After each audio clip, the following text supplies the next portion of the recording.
Welcome to Sacrilegious Discourse. For this is what the Sovereign Lord says. Why do you need prophets to tell people who you are and what you want? If you can justify everything that the God of the Bible has done, then you can justify any of your behavior. A lot of this mentality is trickling into what is now mainstream right-wing Christianity. I am capable of empathy greater than this God of the Bible. This is a Bible that they tell kids. This is the good Lord. This is the good book. He is fantasizing about murder, mass murder.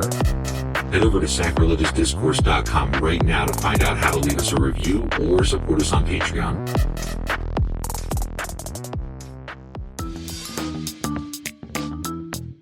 Hey there, sinners and saints. It's your favorite Bible-bashing duo from Sacrilegious Discourse, and we need your help. That's right, folks. We're raising funds for some heavenly equipment and a studio that doesn't sound like it's in the depths of hell. Our current setup, let's just say it's more apocalypse than audiophile. So if you want to hear us dissect the Bible without the background noise of demonic squirrels, chip in a few bucks. We're aiming for $5,000 to upgrade our audio and build a studio worthy of blasphemous banter. Donate today and help us spread the good word of atheism. You can find a link right on our homepage, sacrilegiousdiscourse.com. Every dollar counts. Even if it's from your collection plate.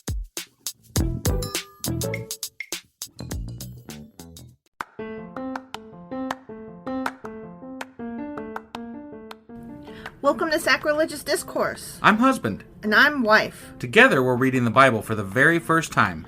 We grew up without religion and wanted to know what all the fuss was about. Well, what have we learned so far? That God is a dick, and apparently some people believe in talking donkeys? We're not trying to pass ourselves off as experts. Nope, we're just reading the Bible for the first time and giving our first take reaction. If you'd like to join us in this venture, you might consider starting at episode 1. Otherwise, jump in wherever you like. All right, let's go read the Bible. Yeah, let's get to it. Husband! Wife! Do you remember what happened on Friday? Let's see. We talked about a lot of shit that wasn't the Bible. We gave a whole new meaning to the phrase, filling the room with the glorious presence of the Lord. There was that. That cloud, though. That cloud, yeah. Yep. I honestly don't remember. I remember David made a reappearance, and beyond that, I don't really recall what actually happened in the Bible. I mean, they were bringing the ark into the temple. Oh, okay, That's why the cloud was. It was a really short chapter from what I recall. It was. Okay. Yeah. But that's pretty much it. They were just bringing the ark over. Got it. Being like, sit down! Right. Go here. Take a seat, God. Yeah. And he went... Right. Filled the room with the glorious presence of the Lord. Cloudy. Yeah. All right, that was 2 Chronicles Chapter 5. It sure as fuck was. And today we're going to be reading 2 Chronicles Chapter 6. Let's go do this. Okie dokie.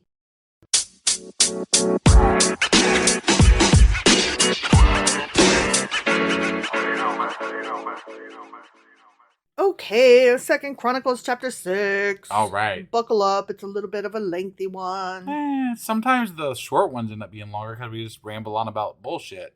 That's true. And the long ones end up being short because we just read the fucking thing. I'm like, blah, blah, blah, get this done. Bullshit. I'm just saying, they don't usually end up making much of a difference how long the podcast is. That is true. That is true. I just thought I'd say it. Because, Right. It could be longer. And it's a chronicle, so... You just never know where it's going to chronicle. I'm just saying it's boring. I mean, we are not boring. We are not boring. The Bible is boring. And the Chronicles doubly so. It's no building the Ark and Tabernacle, though. True. So then, Solomon prayed, "Oh Lord, you have said that you would live in a thick cloud of darkness. Now I have built you a glorious temple, a place where you can live forever." Yeah. That's what he prayed. Yeah. Okay. All right. Then the king turned around to the entire community of Israel standing before him and gave this blessing. Praise the Lord, the God of Israel, who has kept the promise he made to me, my father David. For he told my father, from the day I brought my people out of the land of Egypt, I've never chosen a city among any of the tribes of Israel as the place where a temple shall be built to honor my name. I'm having a hard time following you with that accent. I'm just saying, like, what do you mean? Just like all of a sudden you have like a really fake Southern accent. Yeah, I'm being Solomon. That's how Solomon sounds? Yeah, in my mind it is, because he's like wise and whatever, but not really wise. He's proclaimed as being wise. Okay. So I imagine him as like a televangelist. Got it. You know what I mean? Yeah. Self-proclaimed wise man. Yeah. Okay.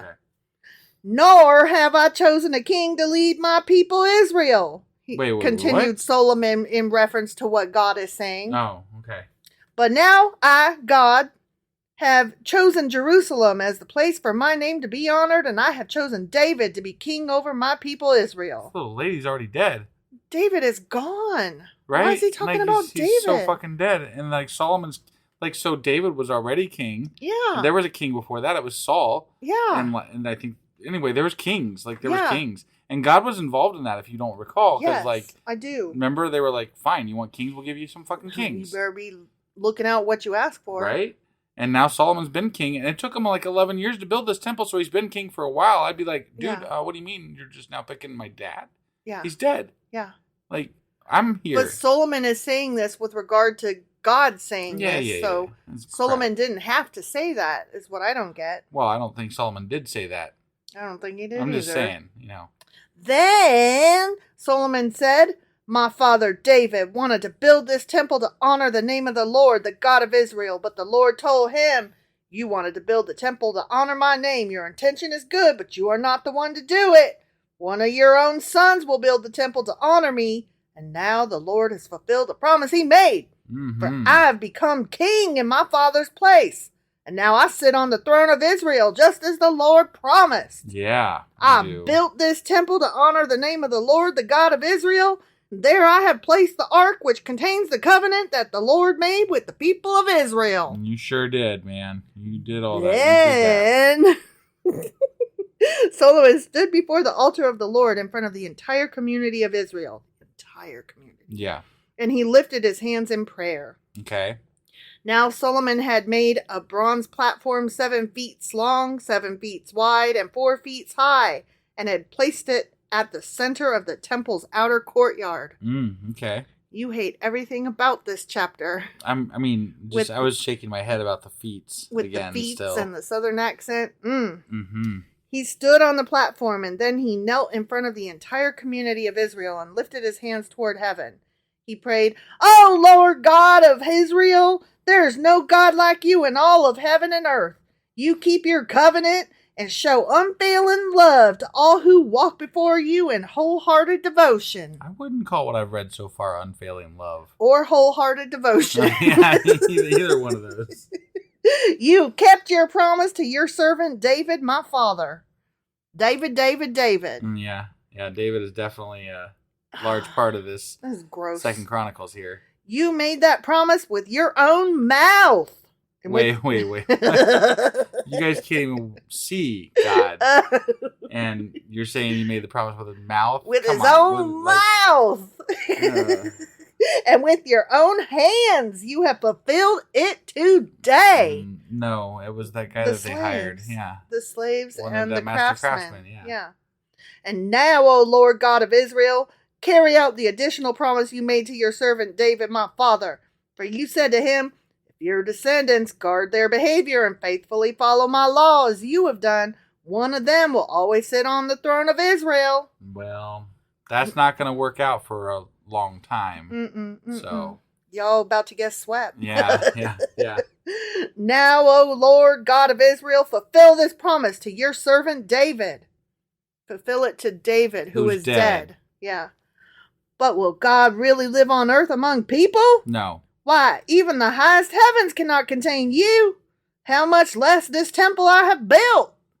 Nevertheless, listen to my prayer and my plea, O Lord my God.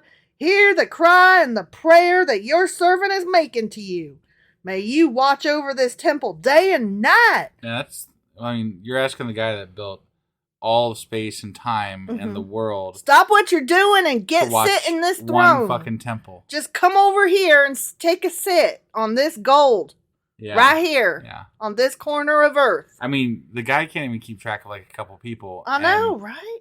If we pitched it in this way where he's like so busy because he's built all these stars and all these other planets and all this. Like, I could see why he couldn't keep track of 2 people, right? Right. And maybe he was just checking in early on. Hey, hey, what's going on? What's happening in my garden over here? That could make a little bit of sense, right? Yeah, sure. If we're talking about an actual God, like, okay, what? That can make a little bit of sense. But we're talking about after there's, according to them, more Israelites than there are sands on the beach, which is not true. But still, maybe they're on other planets. Okay. Maybe he transported some to other planets that he's watching as well, right? Okay, I'm following you. Yeah. I think you're full of shit, but I definitely am. Okay. But now you're asking him to watch one temple. Just one tent. No, it's not a tent. It's a temple. Remember, it was a tent. Oh, yeah, he made it into a temple. I messed up. Anyway, you're asking him to watch one temple in one place in all the cosmos and say, day and night, this is your place. You're gonna stay here. Sit right there. Don't move. Buckle up. I call bullshit. Lots of it. All kinds of bullshit. So he continued, watch over this temple day and night, this place where you have said you would put your name. May you always hear the prayers I'll make toward this place. Is he going to carve it in the soft gold? Like his name, God loves David. Solomon was here. May you hear the humble and earnest request from me and your people Israel when we pray toward this place. Yes, hear us from heaven where you live. Heaven where you live and this throne where you sit. But yeah. Okay. Yeah, I don't know. And when you hear, forgive. I mean, if you want to. Forgive. If someone wrongs another person and is required to take an oath of innocence in front of your altar at this temple, then hear from heaven and judge between your servants, the accuser and the accused. Pay back the guilty as they deserve. Acquit the innocent because of their innocence. If your people Israel are defeated by their enemies because they have sinned against you, and if they turn back and acknowledge your name and pray to you here in this temple, then hear from heaven and forgive the sin of your people Israel and return them to this land you gave to them, to their ancestors. Yeah. Amen. Amen, brother. Amen. If it was that simple when they got conquered by the Babylonians, don't you think they would have just been like, hey, let's turn around and pray? Yeah. Real quick, guys, we need to go back home. Let's just pray I real don't want to quick. be gone for 400 years or whatever. Hey, temple over here. Can you hear me? I'm praying. Forgive. What do we do, guys? They melted it down. That's why they couldn't go back. That's why they couldn't go back. They melted down the temple. But the ark was still there, supposedly. I mean, hidden according somewhere. to the chronicler, anyway. Yeah. If the skies are shut up and there is no rain because your people have sinned against you. Just pray. And if they pray toward this temple and acknowledge your name and turn from their sins because you have punished them. That's why. Because you have punished them, not because they fucking learned anything. Right. Then hear from heaven and forgive the sins of your servants, your people Israel. Because they never did, I'm just wagering a bet here, right? I'm betting that people had drought and they had problems and they had famine. And I bet they prayed their fucking asses off. And you know what I bet happened? Nada. Nothing. Yeah, I bet you're right. Teach them to follow the right path and send rain on your land that you have given to your people as their special possession. Maybe in the places where it is raining too much, maybe they just prayed too hard. That probably was what it was. Exactly. Yeah. If there is a famine in the land or a plague or crop disease or attacks of locusts or caterpillars. Because they're not praying. Or if your people's enemies are in the land besieging their towns. Because they don't worship the God law. Whatever disaster or disease there is. And if your people Israel pray about their troubles or sorrow, raising their hands toward this temple. But you got to raise your hands. Raise your hands. Then hear from heaven where you live and forgive. Yeah. Heaven where you live, this chair where you sit. Yeah, but only if they ask for it. You don't want to help anybody unless they ask you. Yeah. That would be nice. Yeah. We don't do nice. Right, no. Give your people what their actions deserve, for you alone know each human heart. Then they will fear you and walk in your ways as long as they live in the land you gave to our ancestors. Because everybody knows that fear is the way to make a people obey you. If they feared him, there wouldn't be any question about whether they would pray to him. They just would fucking pray to him because they're scared of him. Yeah. But the fact that they have to go on and on and on and on. Don't forget to be afraid. Right. And don't forget to pray means that people didn't give two fucks about this guy. Right. Like, they're like, whatever. You only have to write down the shit that's actually happening. Like murder. We have to write down, don't murder, you'll go to jail, murder bad, because murder happens. Right. Like, you don't have to write down stuff that's happening, or you don't have to write down stuff that's not happening. Right. So, clearly, they're having to write down, y'all need to pray, because praying's not happening. Right. In the future, Solomon continued in his southern accent, Mm-hmm. foreigners who do not belong to your people Israel will hear of you. They will come from distant lands when they hear of your great name and your strong hand and your powerful arm and your cloudy farts. You like that? That was a nice addition, yeah. And when they pray toward this temple and this cloud of doom, then hear from heaven where you live and grant what they ask of you. Wow, so he's saying that people can join in with the Israel. Like, this is allowing for Christianity and other religions, right? I pray for Legos, and I didn't get any. He's like, other people, other than my chosen people, can pray to me too and get things from me. What are you praying for? Did you pray I for don't Legos pray for too? jack shit. Well, that's why you Legos. ain't got jack Why shit. are you praying for Legos? I don't know. It just sounds fun. But you know what I really want to pray for? I want to pray for stickers from Starshine Studio, Star Sticker Studio. I forget what it's called. You know anyway, what? You know what? I bet they're the best. It's probably successful because you know why? Your husband is sitting across from you right now, and your birthday's coming up. Mm-hmm. So that one ain't got nothing to do with God. I promise. No, I know. I'm just putting a plug out for them because they're like my favorite stickers, and I plug things that I love. Yeah. So, anybody out there who loves planner stickers, like stickers for your planner, Starshine Studio makes the best stickers, and they are so fucking adorable. I love them. Yeah, I got no personal stake in this, so that's all you. You like to make me happy. I do. And so you buy them. I'm for just saying I don't know anything about the stickers. Don't care anything about the stickers. That's all. Do you see them and do you see me with them, and do they not make me happy? I know they bring you happiness and joy. So yay you. And I've been solely using their stickers for the last 2 years. I've not bought anything but their stickers. Yep. So there you go. Mm-hmm. Okay, anyways, Solomon continues in his southern accent. In this way, all the people of the earth will come to know and fear you. All the people of the earth. They're going to fear you. All of them. Just as your own people of Israel do. They too will know that this temple I've built honors your name. That temple is going to be gone before half of them know he even exists, I know. according to his people. Yeah. Like, they won't even spread the word fast enough for even half the world to know. I know. So, whatever. If your people go out where you send them to fight their enemies, and if they pray to you by turning toward this city you have chosen, and toward this temple I've built to honor your name, then hear their prayers from heaven and uphold their cause. If they sin against you, and who has never sinned, you might become angry with them and let their enemies conquer them and take them captive to a foreign land far away or near. Yeah, he loves you, but he's going to let you die and get conquered and captured. So yeah, sorry about the ones that die, but there's some that might live. But I might have to ask, that means that the other people were stronger than your people. Regardless of whether they were worshiping you or not. They were stronger. Or their God was. Right? Yeah, right? That's what I'm saying. But in that land of exile, the ones that lived, the ones that fucking survived, they might turn to you in repentance and pray, we have sinned, done evil, and acted wickedly. Now fuck the ones that already done died. Okay? Too late for them. Just fuck them. Right. But the survivors, if they turn to you with their whole heart and soul in the land of their activity and pray toward the land you gave to their ancestors, toward this city you have chosen, and toward this temple I built to honor your name, then hear their prayers and their petitions from heaven where you live, and uphold their cause. Yeah. Forgive your people who have sinned against you. Definitely do that, yeah. Okay, well, my neighbor is a sweet lady with liver cancer, and I bet she pray all the time, and I know her family do, so I assume you're going to cure that liver cancer, right, God? Yeah, no. Or did they not face the right direction? God damn it. Yeah. No? No. Fuck.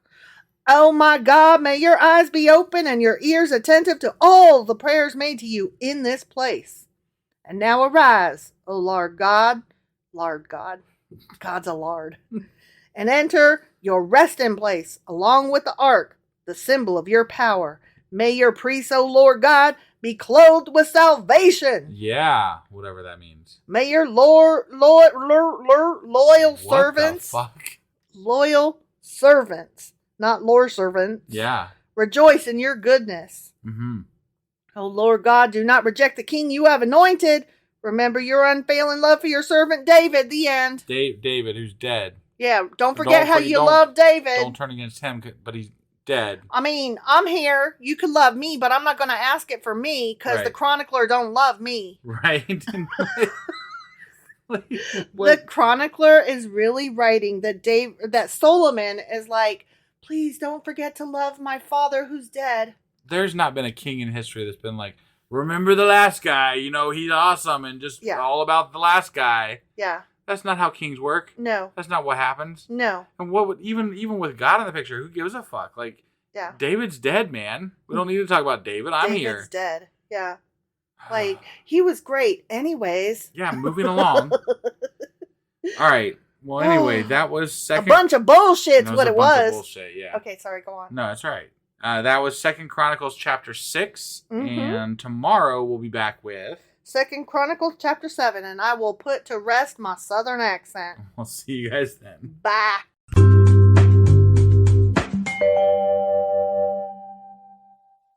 Husband. Wife. Do you remember what happened yesterday? I recall something like a southern accent that occurred. Yeah. And I think Solomon was praising the fuck out of David and, saying God was as well. And it was a big, dedication to the temple, I think, basically. Right. Well, I think that the final sentence sums up the entire chapter. The chronicler has Solomon saying to God, remember your unfailing love for your servant David. Yeah. Who's dead. He's dead. He's fucking dead. Yeah. And at this point has been dead like over a decade. God heart David. Yeah. Yeah. Yeah. Trash. So, yeah, it was trash. So anyway, that was 2 Chronicles Chapter 6. Sure as fuck was. And today we'll be reading 2 Chronicles Chapter 7. Let's do this. Okie dokie.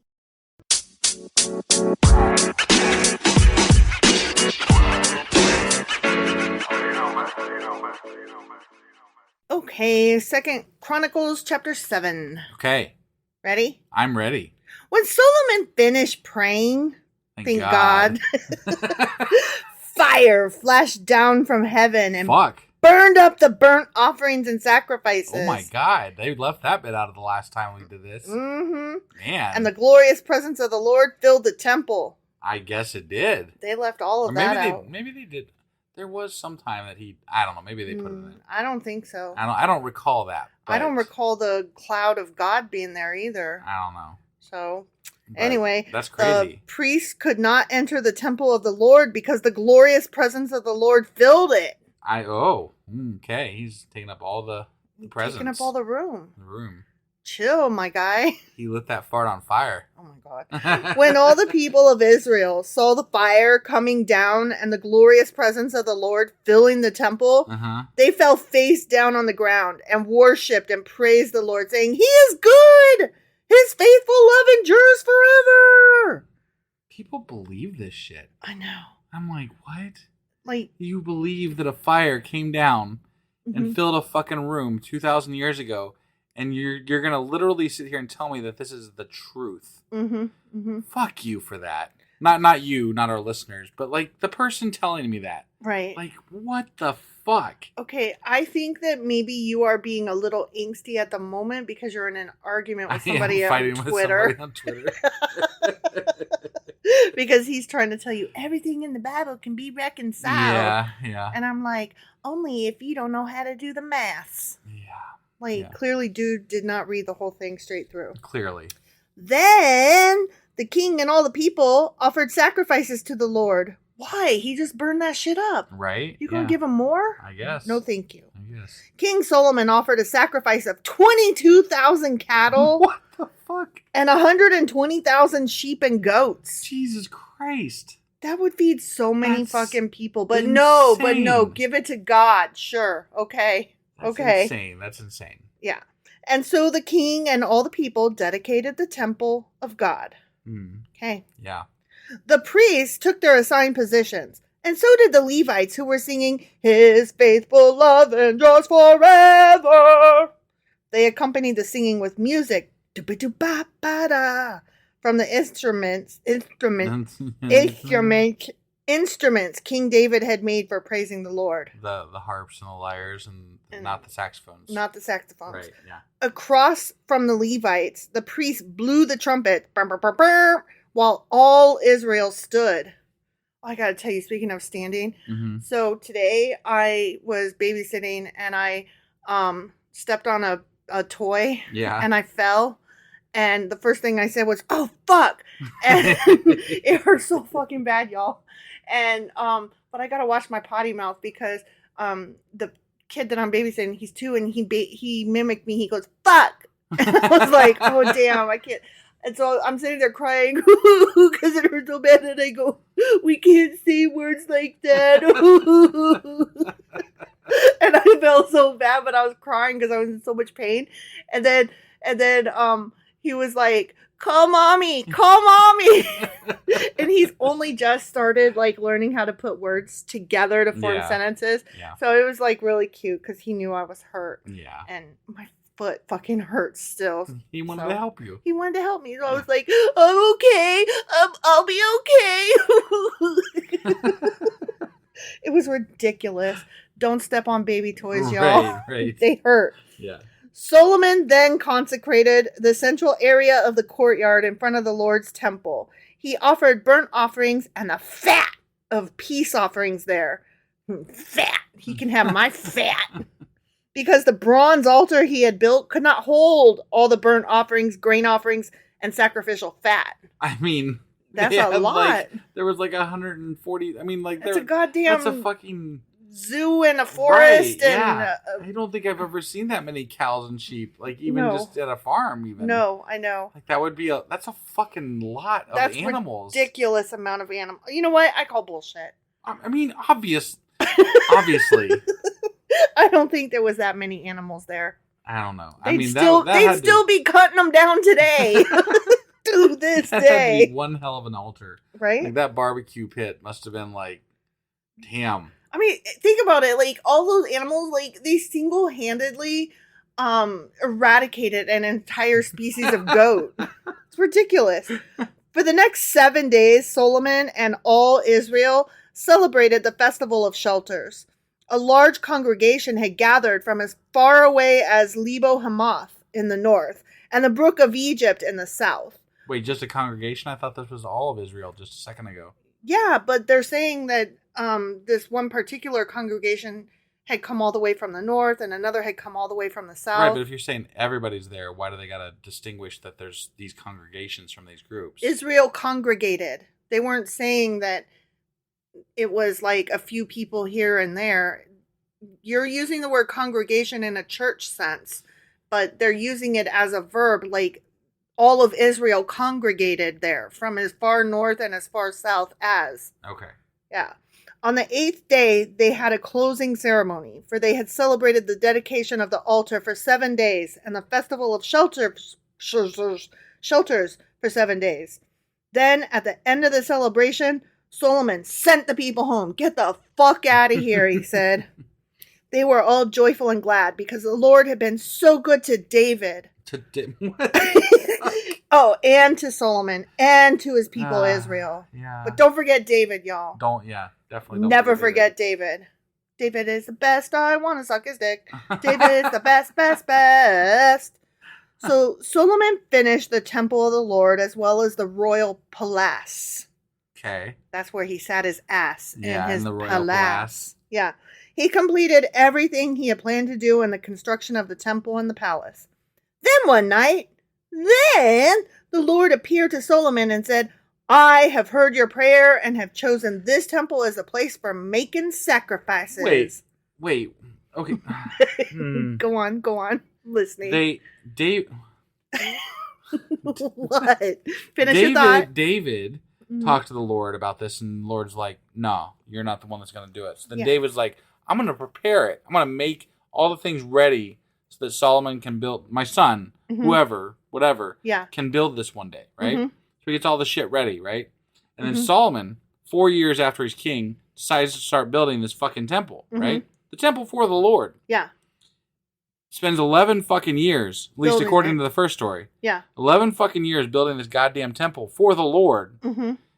And then the Lord only accepts it after he says a fucking prayer? Yeah, and burns like an entire species worth of goats and sheeps and whatever. I gotta say, I'd be pretty fucking pissed. Like, if you think you chose this? Thank you. I guess you did. You can fuck right off and sit the fuck down, Mr. God. Mr. God. Okay, so God continues saying, at times I might shut up the heavens so that no rain falls, or command grasshoppers to devour your crops, or send plagues among you. Why would you do that? Because I'm God and I fucking can. Then if my people who are called by my name will humble themselves and pray and seek my face and turn from their wicked ways, I will hear from heaven and will forgive their sins and restore their land. Sometimes All I'm hearing is he's a dick. Right? Sometimes I'm gonna fuck with you. Right? And if y'all just pray, get down on your fucking face in the mud and pray, I guess I'll stop being an asshole for a minute. I don't have to do this stuff. Yeah. But I'm gonna. Maybe. And if you don't pray to me, I'm gonna continue to do it. And guess what? I'm probably gonna do it whether you pray or not. Right. Because I'm God. And I'm a dick. I'm Batman. My eyes will be open and my ears attentive to every prayer made in this place. Somehow I doubt that. Made just in that place. So not from over here in America. Right. Yeah, just in that temple. Yep.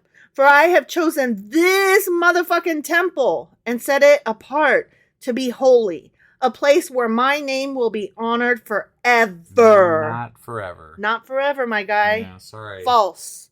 I will always watch over it, for it is dear to my heart. No, you gave it up pretty easily. Oopsie. Looks like you didn't know what was coming, God. Right? Yeah. It's almost like you couldn't see the future. It's weird, huh? Huh. Yeah. Oops. Yeah. As for you, y'all, if you faithfully follow me as David your father did, obeying all my commands, decrees, and regulations, except for the fact that David didn't. Right. Then I will establish the throne of your dynasty. For I made this covenant with your father David when I said, one of your descendants will always rule over Israel. But if you or your descendants fucking abandon me and fucking disobey the decrees and commands I have given you, and if you fucking serve and worship other gods, then I will uproot the people from this land that I have given them. I will fucking reject this goddamn temple that I have made holy to honor my name. That's what happened. It was all their fault. Mm-hmm. God, he was just sick of their shit. So he's like, you know what? Fuck you guys. Yeah. Babylonian exile it is. You didn't get in the mud often enough. Yeah. Yep. Yeah.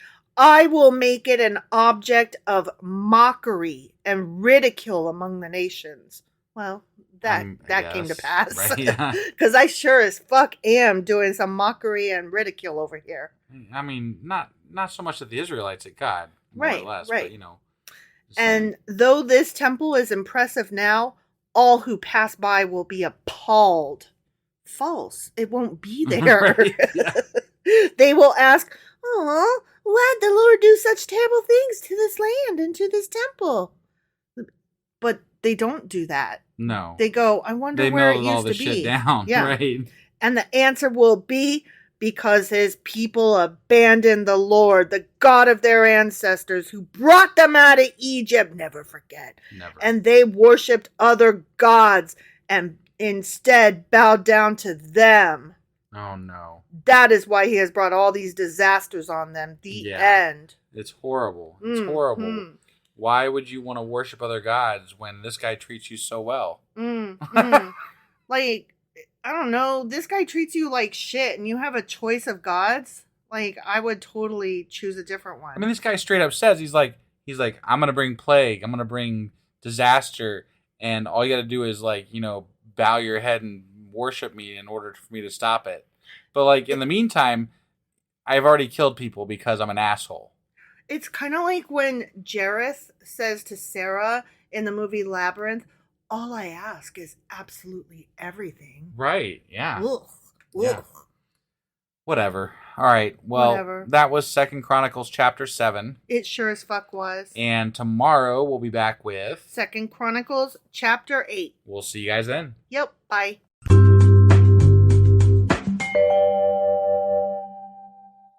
Husband, Wife. do you remember what happened yesterday? Let's see. I think they finished the temple, Mm-hmm. and then God proceeded to fill the room with the glorious presence of the Lord, Mm-hmm. and he lit that shit on fire. Something like that. Something like that, yeah. He made this covenant with Solomon. Right. And was like, as long as I'm awesome and you're awesome, we'll be awesome together. And as long as David's awesome while he's still dead. Yeah. That too. Exactly. Don't forget about David. Which, again, the final sentence of this chapter David. sums it up. Yeah. No, it's not David, but it does okay. sum it up. That is why he has brought all these disasters on them. Yeah. That's twice now that I've read the final sentence of the chapter, and its ridiculousness summed up the entire fucking chapter. Right. Before we get into too much more here, I do want to just send out a thank you to our fans. Thank you to our fans. Yeah, because we just got something today. It was like a yearly wrap up from Anchor, which we no longer use Anchor. We use Acast, and so this was only through the end of September. But apparently, we are one of the top 10% podcasts in the world. In the world, Right? I'm like, what the fuck? And is that just within the category of religion? No, that's like across the board. Across apparently. the board. I'm like, wait, what? We're in the top We're 10%. just sitting here in our goddamn living room talking into a goddamn mic. In our pajamas, no less. Reading the fucking Bible, right? And top 10% in the world? Top 10%, yeah. And we are one of the top 20% most shared podcasts through either, I guess, like 35% of the people share it through text, or another 37% share it through direct links, and 13% share it through WhatsApp. And then there's other stuff down the line. But I'm like, I don't have any control over that shit. Y'all just sharing this shit with other people. That is amazing. You guys are really cool. Thank you. Yeah, I don't know how they know all this, and I don't know if it's just Spotify stats or what, but like, I'm like, wow, that's amazing. I know it kind of knocks you voiceless for a minute. Yeah. Like, what? Right. You love us. You really love us. So anyway, I just wanted to thank our fans because you guys are amazing, and you do let us know, what you think of us sometimes in a good way. Mm-hmm. I mean, you sometimes let us know in a bad way too, but not so much though. No. We haven't really got a lot. We expected a lot of hate mail at first, and we that never came to pass. Like every once in a while, we get something that's like, "You're gonna burn in hell," and it's like, "Oh, that was gonna happen whether I did this podcast or not." Right, friend. but most of that's through social media. Like we haven't really gotten an email that says that or anything yet. Yet. Get us in the top 5%. Maybe we'll start getting those emails. Not that I am like looking forward to that. I mean, I like responding to assholes, so I know you that's part do. of my thing. I like avoiding assholes. Right. Altogether. Yeah. So anyway, thank you again, and that was our little intro to what we did yesterday, which was 2 Chronicles Chapter 7. Sure as fuck was. And then today, we're doing this a little bit late, and sorry if it came out late, everybody. We suck a little this bit. time I fell asleep. It was my husband, fault. not wife. Just My so that we're fault. clear. I was tired yesterday. I know you were, but just to be clear, like I did try to wake you up, and you were having none of it. I totally take all the blame here. Yep. So that was 2 Chronicles Chapter 7. Today we'll be reading 2 Chronicles Chapter 8. Let's go do this. Okie dokie.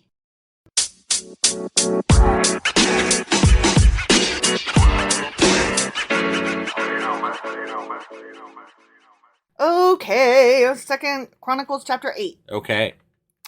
It took Solomon 20 years to build the Lord's temple and his own royal palace. 20 years. 20 years. Oh, and the royal palace. And the royal Okay. chair that he sits on. Okay. Yeah, Fair his enough. little house. All right. His Mar-a-Lago, if you will. Yeah. At the end of that time, Solomon turned his attention to rebuilding the towns that King Hiram had given him, and he settled Israelites in them. Hold on. So he built the temple for the Lord and his palace before he worried about fixing the towns. Like, my people can go fuck off for 20 years. Yeah. And I'll worry about them after I'm done with this shit. Yeah. And in the meantime, I need lots of gold and stuff and money to do this. But my people over there that are in those towns that need to be rebuilt, they can just fuck right the fuck off. Did you need me to do a play act so that, we can show how this goes? Here, you be the poor person. I'll be the king. Okay. Go. King, we need help over here. Fuck off. But our towns are falling apart. Fuck off. But you got lots of gold and silver and shit. Fuck off. How long do we have to fuck off? As long as I say. I need the gold. Well, fuck. And scene. Yeah, it's very important that kings have their pretty things. Right, yeah. Solomon also fought against the town of Hamath Zobah and conquered it. Okay. I thought he did. But only in the spring. I thought he was a peaceful king. But only in the spring. But I thought he wasn't a warring king. I thought he wasn't either, but God was wrong. Okay. God was wrong. Though this was after he built the temple. So yeah, he was like... done. Now we can go back to war. Okay. Yeah. He rebuilt Tadmor in the wilderness. He just needed to add a tad more. That was stupid. It was. I loved it.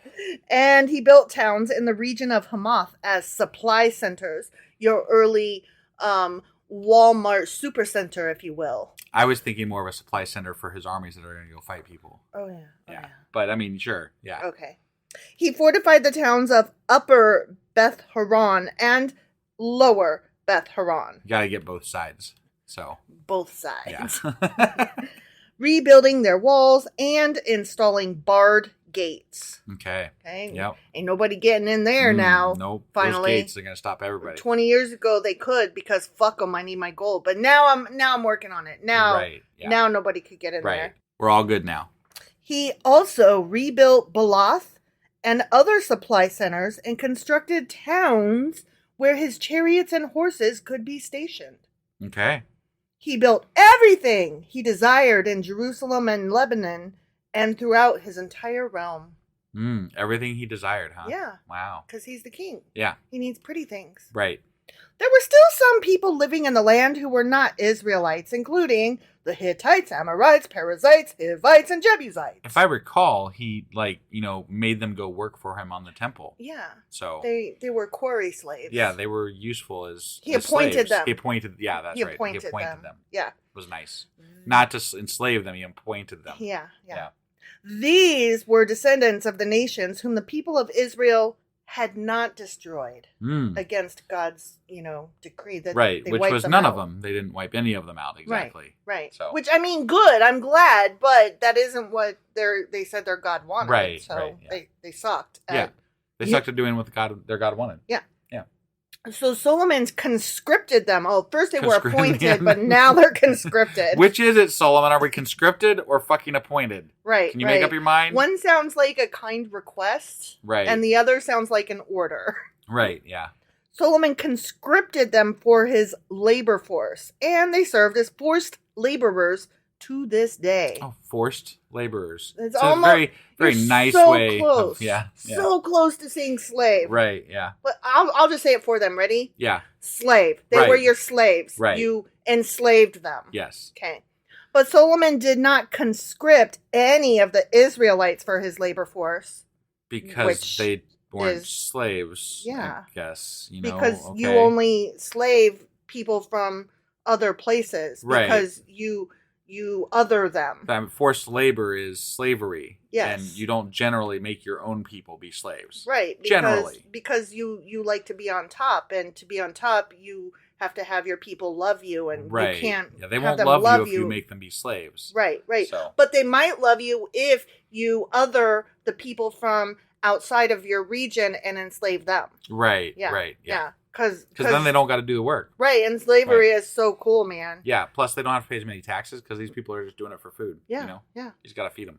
Oh, just to be clear, in case anybody's new, fuck slavery and fuck this king and fuck those people. I thought that one without saying. Sorry. Right. But, somebody may be new today and just want to make sure that they get the /S Right. sarcasm tone. Right. We did find out today we are in the top 10% of all podcasts. So. We did find that out today. And that y'all share us willy-nilly. Yeah, like all over the fucking place. Yeah, so thank you for that. There could be a new listener today. And right. just for you, new listener, we don't like slavery. No, definitely not. We're liberal anti-slavery. freaks who oppose these things. Yes. I wouldn't call us freaks for opposing slavery. Apparently we are, because a lot of nations seem to enjoy it, and even America wants to get it back. I mean, it seems that way lately. So, apparently being against slavery is kind of a freakish behavior. I guess. I will wear that label proudly. I am a freak. I am anti-slave. Sure. Cool. Instead, he assigned them to serve as fighting men, his people, the Israelites. Right, yeah. Those would be warriors, like your army. I mean, they're still kind of slaves, but they just get the more glorious Right, I get job. that. I bet they get paid and fed better, too, though. Right. Officers in his army, commanders of his chariots, and charioteers. Yeah. Mm-hmm. Yeah. So they're not working class slaves. They're army slaves. Right. King Solomon appointed 250 of them to supervise his people. The slaves. Mm-hmm. Okay. Mm-hmm. All right.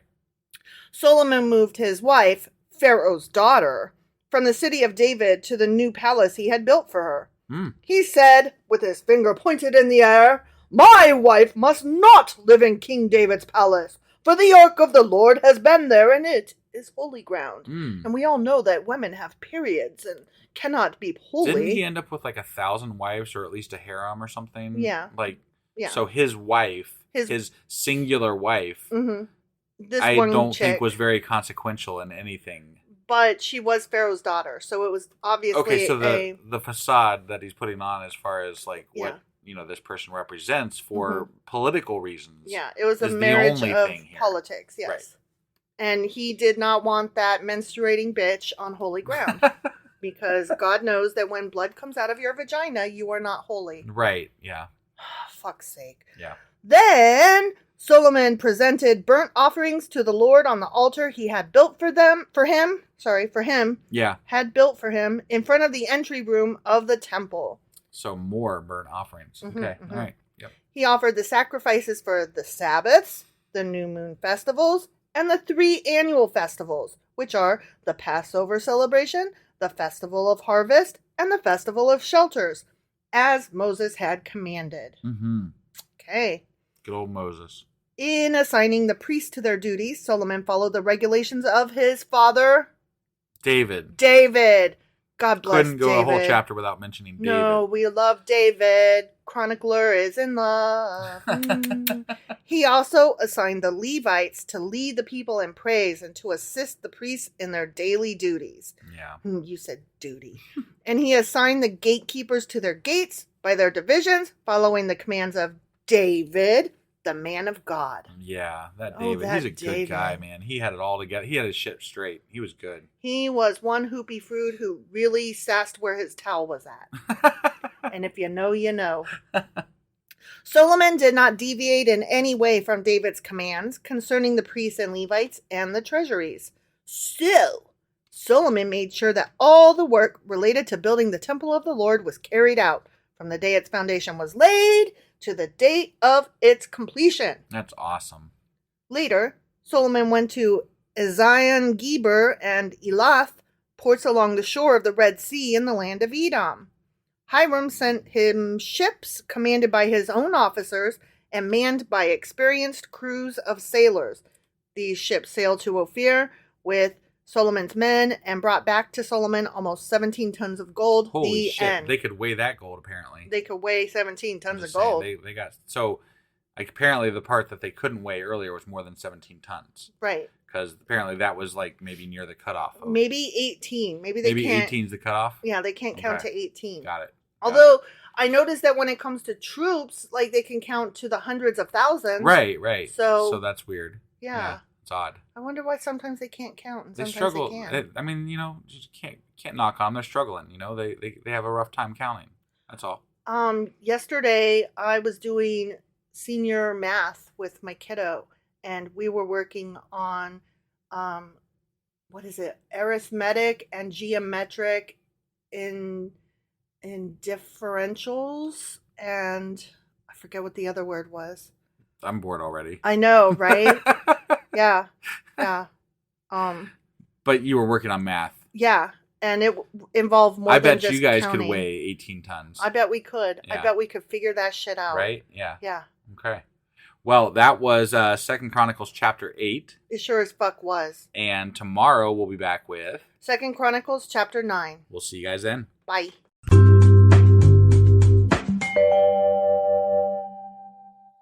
Husband! Wife!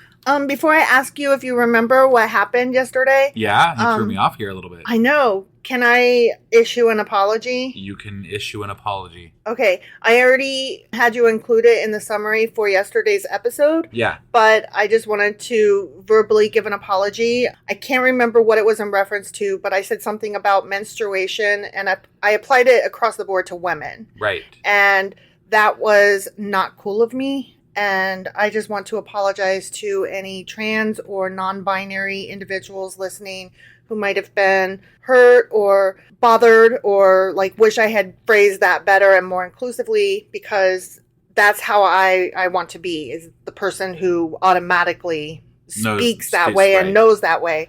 So I am very sorry. I do know that trans women are real women. Not all women menstruate, and not all who menstruate are women. I am aware of that. I am working to change my language to be more inclusive, and I'm sorry that I wasn't. I am with you 100%. I also am working to work on my language in certain regards, and it's not always easy. It's not.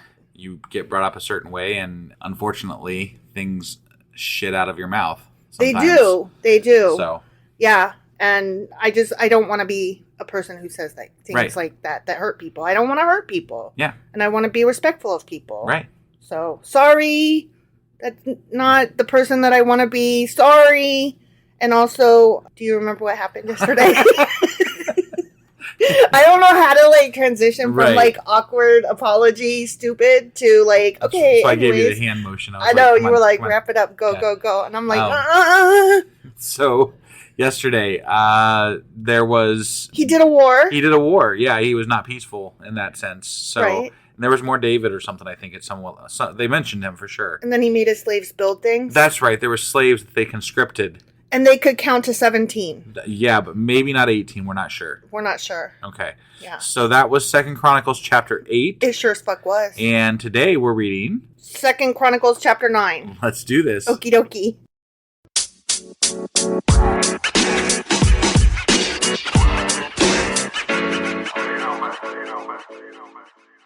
Okay, 2 Chronicles chapter 9. And I'm so excited by this headline. Okay. I'm seriously... You're really excited about it. I'm very excited. Are you ready? I'm ready. When the Queen of Sheba...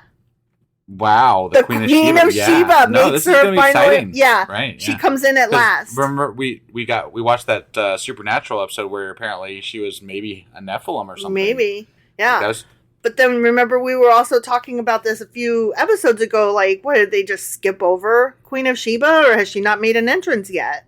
In Chronicles. Right. Like, we wondered if the chronicler was going to give her a mention at all. Well, we wondered about Bathsheba. I don't remember talking about Queen of Sheba yet. I thought we did. But, I get people mixed up when I have the same first letter. Bathsheba, Queen of Sheba, whatever. Yeah, whatever. Yeah. Anyway, when she heard of Solomon's fame, she came to Jerusalem to test him with hard questions, which, according to Asimov, were... what are those called? Parables? Not parables. Riddles. Riddles. That's right. Yeah. Riddle me this, bitch. Yeah. She arrived with a large group of attendants and a great caravan of camels loaded with spices, large quantities of gold, and precious jewels. Because when you go to riddle someone, you got to bring jewels and spices. I always do that, don't you? I mean, jewels and spices every time. I don't riddle people, but okay. Right. No, that's a lie. I fucking love riddles. I fucking love riddles. When she met with Solomon... Oh, I got to interrupt myself. Okay.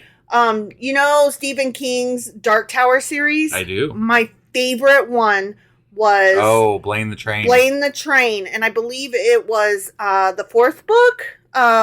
Sure. Wizard and Glass. You would know better than I would, so... I'm pretty sure that they spent part of that one on the train. Either Okay. that or it was the third one. It was Either the third or the fourth. Yeah, sure, it was either The Wasteland or Wizard and Glass. But Blaine the Train. And Blaine the Train. And Eddie beat him with senseless riddles. Right. And if you know, you know. But that book was so fucking good. That's like my favorite part of the whole series was listening to all those fucking riddles the whole way through. Yeah. Okay, sorry. Good. When she met with Solomon, she talked with him about everything she had on her mind.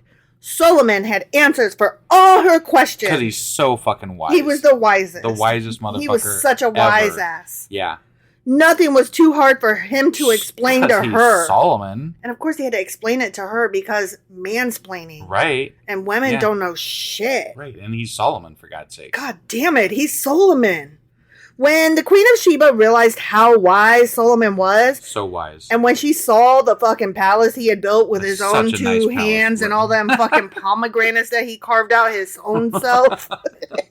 She was overwhelmed. Yeah, I bet she was. I bet she fainted. I bet she fainted on a fainting couch. Yeah, probably. Yeah. Probably. She was also amazed at the food on his tables, the organization of his officials and their splendid clothing, the cupbearers and their those robes, cupbearers, right? Am I right? And the burnt offerings that Solomon made at the temple of the Lord. That shit was all overwhelming. I mean, he's known to slaughter hundreds of thousands of animals, so... And he could even count as high as 17. Right. I mean, that's pretty impressive. That's so overwhelming. And wise. And overwhelming. It's very capable. Very capable. Yeah, he's very capable. She exclaimed to the king, "Everything I heard in my country about your achievements and wisdom is true." Oh my. It's true and correct. Wow. I didn't believe what was said. I mean, how could you? It's so ridiculous. Until I arrived here and saw it with my own goddamn eyes. I mean, I'd have to see it. Right? Same. In fact, I had not heard the half of your great wisdom. Wow. Not the half, huh? Not the half. Apparently, news travels slowly. What you gonna do without Twitters? Right? It is far beyond what I was told. You know what? I want to know who was spreading rumors, and I'm going to have them shot for not spreading them good enough. Right? Yeah. What do you mean you only heard the half of it? Right? You better have heard the whole of it. Were they only saying that I was kind of smart? Because I'll have you know I'm a wise ass. Yeah. Who told you I was only half smart? Right? Ooh, bitches. How happy your people must be, she continued. I mean, he waited 20 years to help them. So. I know. What a privilege for your officials to stand here day after day listening to your wisdom. Yeah, that's what I always think when I have to stand next to somebody who's... That's when my boss is talking, that's what I'm thinking the whole time, right? Mm-hmm. What a privilege to stand here and stand next to this guy talking. So smart, right? Boss man. You're not like, get the fuck out of here. Whatever. Praise the Lord your God who delights in you and has placed you on the throne as king to rule for him because God loves Israel. Yeah. Just to clarify, I do kind of like my boss. So just, I know. But I wouldn't want to listen to him like nonstop. So nobody wants to listen to anybody smart nonstop. Right. Yeah. Like, there are smart people that I enjoy listening to, you, for example, and there are smart people that I don't enjoy listening to, such as maybe your dad and brother. Right, yeah. Very nice. They do anything for you, etc., etc. Very great. I love them to death, but their wisdom is a lot like Solomon's. It's a little... Too wise. There go some wise asses. That's all I'm going to say. Anyway... God loves Israel and desires this kingdom to last forever. It won't, though. He has made you king over them so you can rule with justice and righteousness. Yeah. He's a righteous dude. And apparently so you can have like 1,000 wives. Mm-hmm. Or whatever they were. Right. Concubines. Something. She gonna fuck him, though. Remember, I told you that. Right, yeah. I cannot hear the word righteous in reference to a man without thinking of, again, it's Stephen King. That's so funny.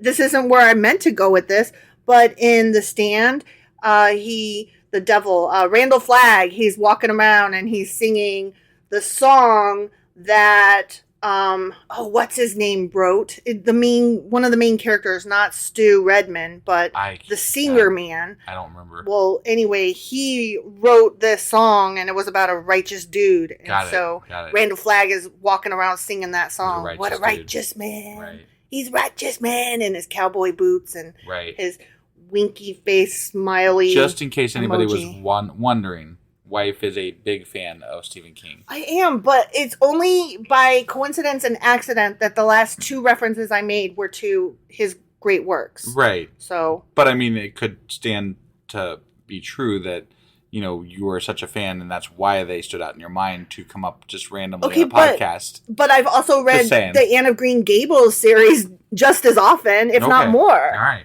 And you don't see me quoting them. No, I sure don't. There you have it. But Ghostbusters. Ghostbusters, I quote them a lot. See, and that's not Stephen King. It's not Stephen King. No, Ghostbusters is not Stephen King. Okay. We all learned something today. Fuck off. Then she gave the king a gift of 9,000 pounds of gold. She measured that. Wow, yeah. They can count to 9. They can count to 9. Or 9,000, I guess. 9,000. Yeah, right. Great quantities of spices and precious jewels. They couldn't count those. That was too many. It was just great. Were countless. Yeah. Never before had there been spices as fine as those the Queen of Sheba gave to King Solomon. Those were some fine spices. Those spices were mighty fine, I will have you know. Mm-hmm. Yeah. Okay, we got to use some parentheses voice here. Ready? Just make sure you speak up for it. Yeah, okay. All right. In addition, the crews of Hiram and Solomon brought gold from Ophir, and they also brought red sandalwood and precious jewels. The king used the sandalwood to make steps for the temple of the Lord and the royal palace, and to construct lyres and harps, but not saxophones, for the musicians. Never before had such beautiful things been seen in Judah. End parentheses. That seems a little ill-placed. It does, right? Like they're sitting here talking about what Queen Sheba brought, and then all of a sudden they're like, by the way. The chronicler's like, just so you know, other people brought shit too. Right. No, I mean, Solomon specifically was like, he brought stuff in. Yeah, like, He brought stuff too. It wasn't just Queen of Sheba. All of the stuff did not come from Queen Sheba. And it's like, just to be clear. We know, guy, you can calm your tits. Right? We know. Yeah.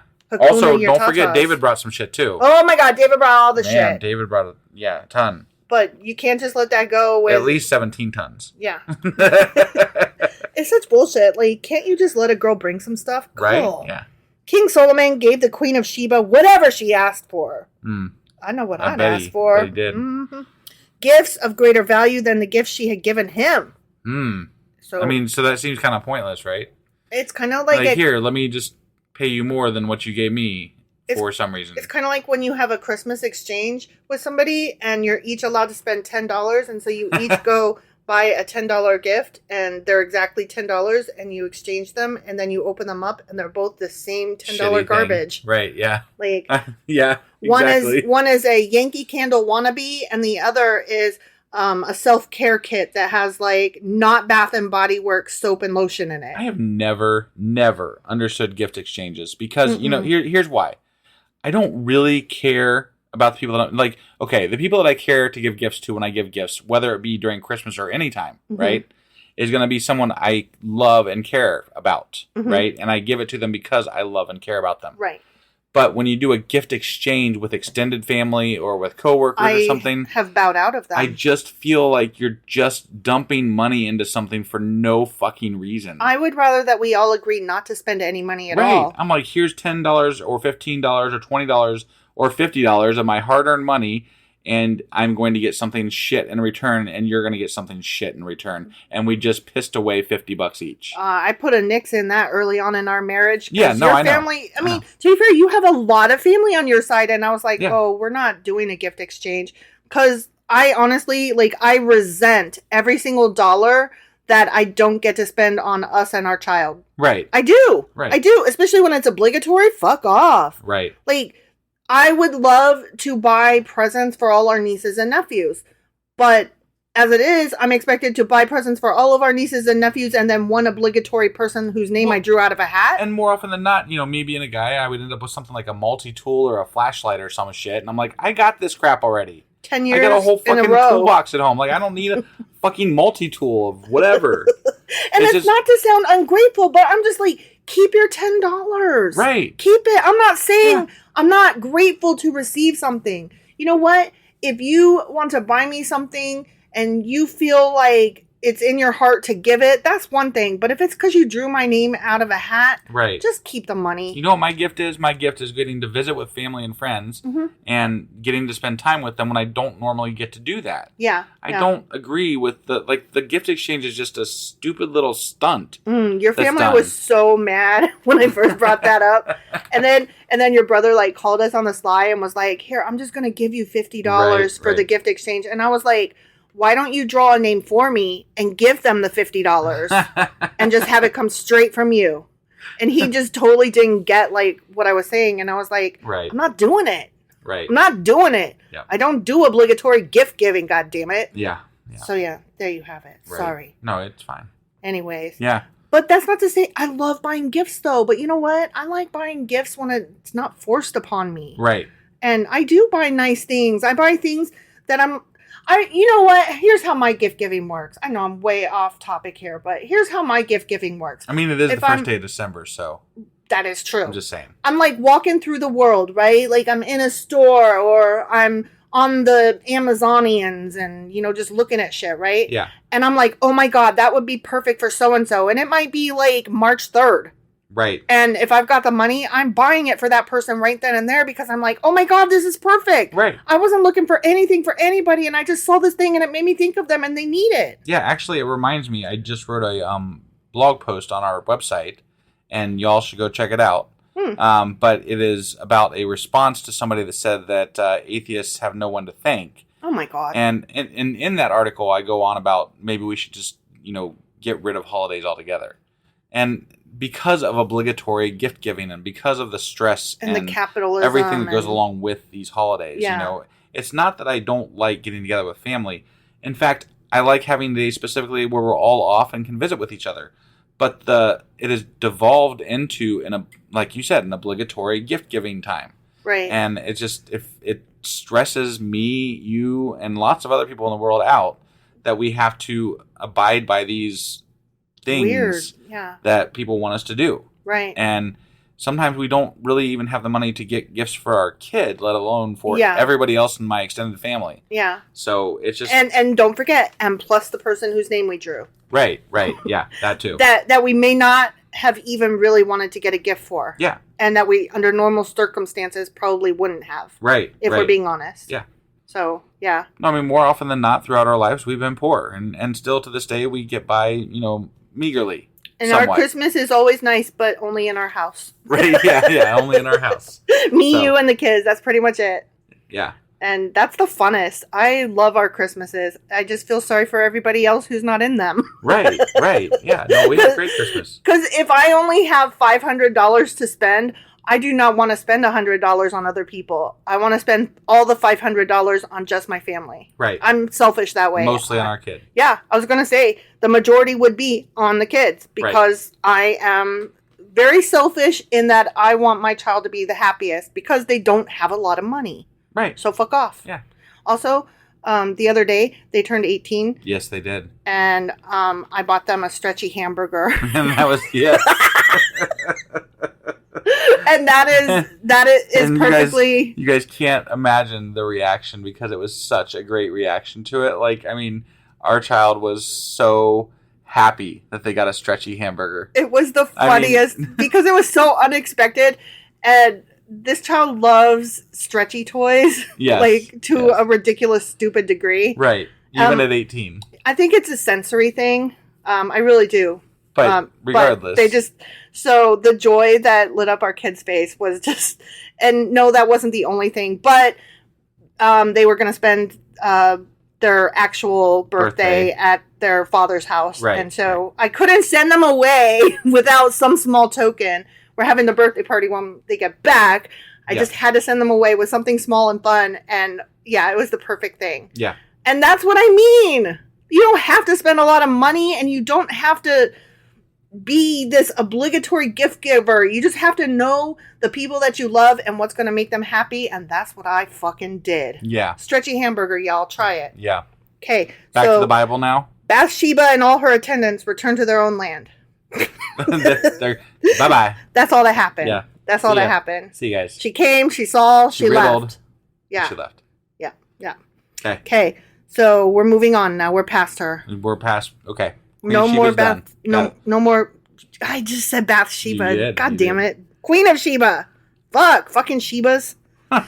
That's, nothing. Never mind. I was reading a book and one of the characters was Sheba, but it wasn't a Stephen King book. Anyways.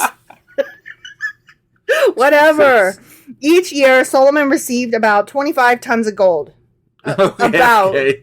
Yeah, approximately. He didn't measure it. It's so much he didn't have to. It was approximately. Yeah. No. This did not include the additional revenue he received from merchants and traders.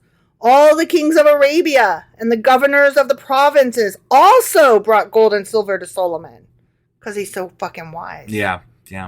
King Solomon made 200 large shields of hammered gold, each weighing more than 15 pounds. We already know this. Mm-hmm. Instead of spending it on his people, just clarifying. He did not use all this gold to spend on his people. No. And make their lives amazingly good. He made his house pretty. Because he had enough money to make all of their lives amazingly good. Mm-hmm. But he made gold shields. Yeah. So he wanted to make his house pretty. Mm-hmm. Yeah. He also made 300 smaller shields of hammered gold, each weighing more than 7 pounds. Mm. The king placed these shields in the palace in the forest of Lebanon. Okay. Then the king made a huge throne, decorated with ivory and overlaid with pure gold. Oh my God. The throne had 6 steps with a footstool of gold, so they can count to 6. Right. Who needs a fucking footstool of gold? I don't know. Eat my whole entire ass. Yeah. There were armrests on both sides of the seat, and the figure of a lion stood on each side of the throne. Yeah. You gotta have the lion. Right. There were also 12 other lions, one standing on each end of the 6 steps. To represent the 12 tribes of Israel, probably. I bet you're probably right, yeah. Mm-hmm. No other throne in all the world could be compared with it, exclamation point. None, even though they haven't been anywhere outside of the Middle East. Yeah. So, no other throne. Not in the whole fucking world. They know. Whole world. They've seen the Incans land, and they know that that's not good there. Mm-hmm. They've been all over Egypt. Everywhere. Yeah. They know all about the Mayans. And, right. Yeah. Totally. Yeah. No other throne was that pretty. 0. Yep. Even though their god was just only of their little corner of land. Right. They'll be the ones to tell you what's pretty. Yeah. Fuckers. Mm-hmm. All of King Solomon's drinking cups were solid gold. I don't recommend drinking out of a solid gold cup, y'all. Right. As were all the utensils in the palace of the forest of Lebanon. Mm. They were not made of silver, for silver was considered worthless in Solomon's day! Exclamation point. My God. This is ridiculous. Right. Get over yourself. The king had a fleet of trading ships of Tarshish. Why didn't he make his fleet of trading ships made out of gold? Why didn't he just make? Why? He could have just gold-plated the ships. Why didn't he make the ocean out of gold? Right? Yeah. He had a sea. He could make the ocean out of gold. Yeah. Why didn't he just pour gold into the streets? Why didn't he just coat all of his people in gold? Right. Yeah. Ugh.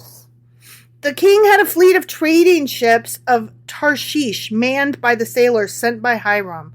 Once every 3 years, the ships returned, loaded with gold, ivory, silver, apes, and peacocks. Wait, I thought they just said silver was worthless, so why would they worry about silver? I think they were overstating their case a little. Okay. It wasn't worthless. Okay. It just wasn't as good as gold as all. It was worth transporting, apparently, so, yeah. So King Solomon became richer and wiser. Richer and wiser. Transporting gold into your bank makes you wiser? I don't see the correlation there. That would make Jeff Bezos one of the wisest people on the planet, and same thing with Elon Musk, right? And I know that to be false. True, right? That is absolutely false. Yeah. That would mean that Trump, because he's got a gold ass toilet. No, he's actually pretty much not rich. But he has lots of gold. He does have lots of gold. And but I it's know for a fact he is not something. wise. It's for his little pea brain, because I know he's not wise. Right. Just saying. Mm-hmm. So he became richer and wiser than any other king on earth. That indicates, do you think he read encyclopedias? Because I do a lot of reading. They didn't even have encyclopedias back then. I'm just saying, how did he become wiser and wiser and wiser? They're equating wisdom to they're equating wisdom with money. That's so stupid. Yeah. It's so childish and gross. And that's different in the Bible how, from what we've read? It's just pissing me off. Well, yeah. I mean, obviously. I didn't take my pills this morning, and it shows. Kings from every nation came to consult him and to hear the wisdom God had given. Oh, my phone just died. Oh, that's not a good thing. No, it didn't. Oh, it just turned off the brightness thing. I'm at 5%. So, oh, shit. You got a cord? It's in there. Oh, okay. Well, you read. Okay. Yeah. Hey. He became richer. Kings from every nation came to consult him and to hear the wisdom God had given him. Year after year, everyone who visited brought him gifts of silver and gold, clothing, weapons, spices, horses, and mules. I really like the peacocks he mentioned earlier. Yeah. I want peacocks. Yeah. You never buy me a peacock. I never buy you a peacock, no. Ever. But Solomon, I do go get your charging cord in the middle of a podcast because your phone's dying. I thought we were going to edit that out, but I guess we're not. No. Well. Solomon had 4,000 stalls for his horses and chariots, and he had 12,000 horses. He stationed some of them in the chariot cities, and some near him in Jerusalem. He ruled over all the kings from the Euphrates River in the north to the land of the Philistines and the border of Egypt in the south. The king made silver as plentiful in Jerusalem as stone. That's awesome. You're still trying to find a plug. And valuable cedar timber. You just made it because I was down to 3%. Almost died. And valuable cedar timber was as common as the sycamore fig trees that grow. They grow in the foothills of Judah. Okay. Sorry. Yeah. Solomon's horses were imported from Egypt and many other countries. Okay. Just so you know. Right. I mean, that's important. Uh-oh. Dude about to die. Here we go. Oh, man. The rest of the events in Solomon's reign from beginning to end are recorded in and also in that book and this book. Yeah, Those books. Those books. Concerning Jeroboam, son of Nebat. Okay. Solomon ruled in Jerusalem overall Israel for 40 years. For 40 years. 40. Yep. Not 41. Is he going to leave all the bad shit out at the end? Mm-hmm. Ready? Yeah, I'm ready. When he died, he was buried in the city of David, Okay. named for his father. Then his son Rehoboam became the next king. The end. So they're going to leave off the whole... Like, there was a whole chapter of him doing shit. Like, and having thousands of wives. Right. Like... No, we don't need to worry about that. He just leaves that bit out, huh? This is Second Chronicles. We don't need to worry about that. I know. This is like the pretty edited, version. pretty version, yeah. I'm not approving of this. Like, I don't think this is okay. No, this is not the way you summarize something. Right. You include the good and the bad. You know what? You include the good and the bad, and when you're bad, you apologize for it like I did. Sure, okay. It's already in the Bible, right? Mm-hmm. Like, if you're going to put this in there also, which I know, he didn't know it was going to go in the Bible next to this other shit, so whatever. Right. But, like, there needs to be, somebody else should have added an addendum to be like, this is why this happened, and there, and this is what happened, and blah, blah, blah, blah, blah. Yeah, P.S. Right? Yeah, right. P.S. He was kind of a shitbag in the last chapter over there, so, like, this is what actually happened, and it wasn't as bad as it seemed because of this. Like, be an apologist, whatever. Sure. But say it. Like, don't just pretend it didn't happen, because we already read that it did fucking happen. Right. So you can't tell us it didn't. I mean, they're not telling us it didn't. They just don't say it, It's lies by omission. Right. It's kind of bullshit. I don't think he was wise. What do you think? I don't think he was wise either. I think he was just rich. I think he was just rich. Yeah. But I guess we'll never know because we can't, we can't riddle him. That was so stupid. It really was.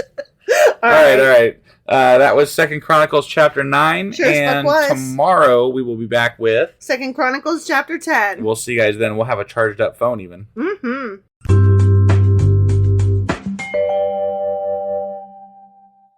Husband. Wife. Do you remember what happened yesterday?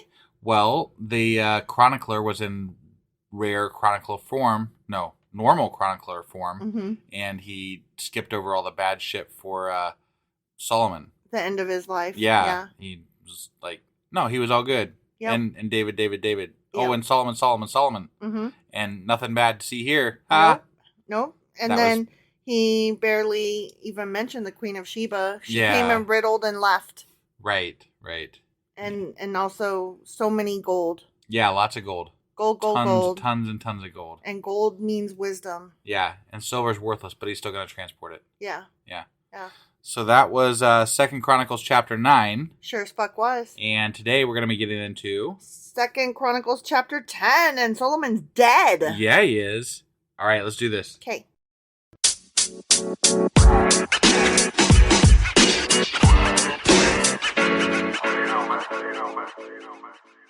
Okay, we're in 2 Chronicles chapter 10, And we are going to read about Rehoboam.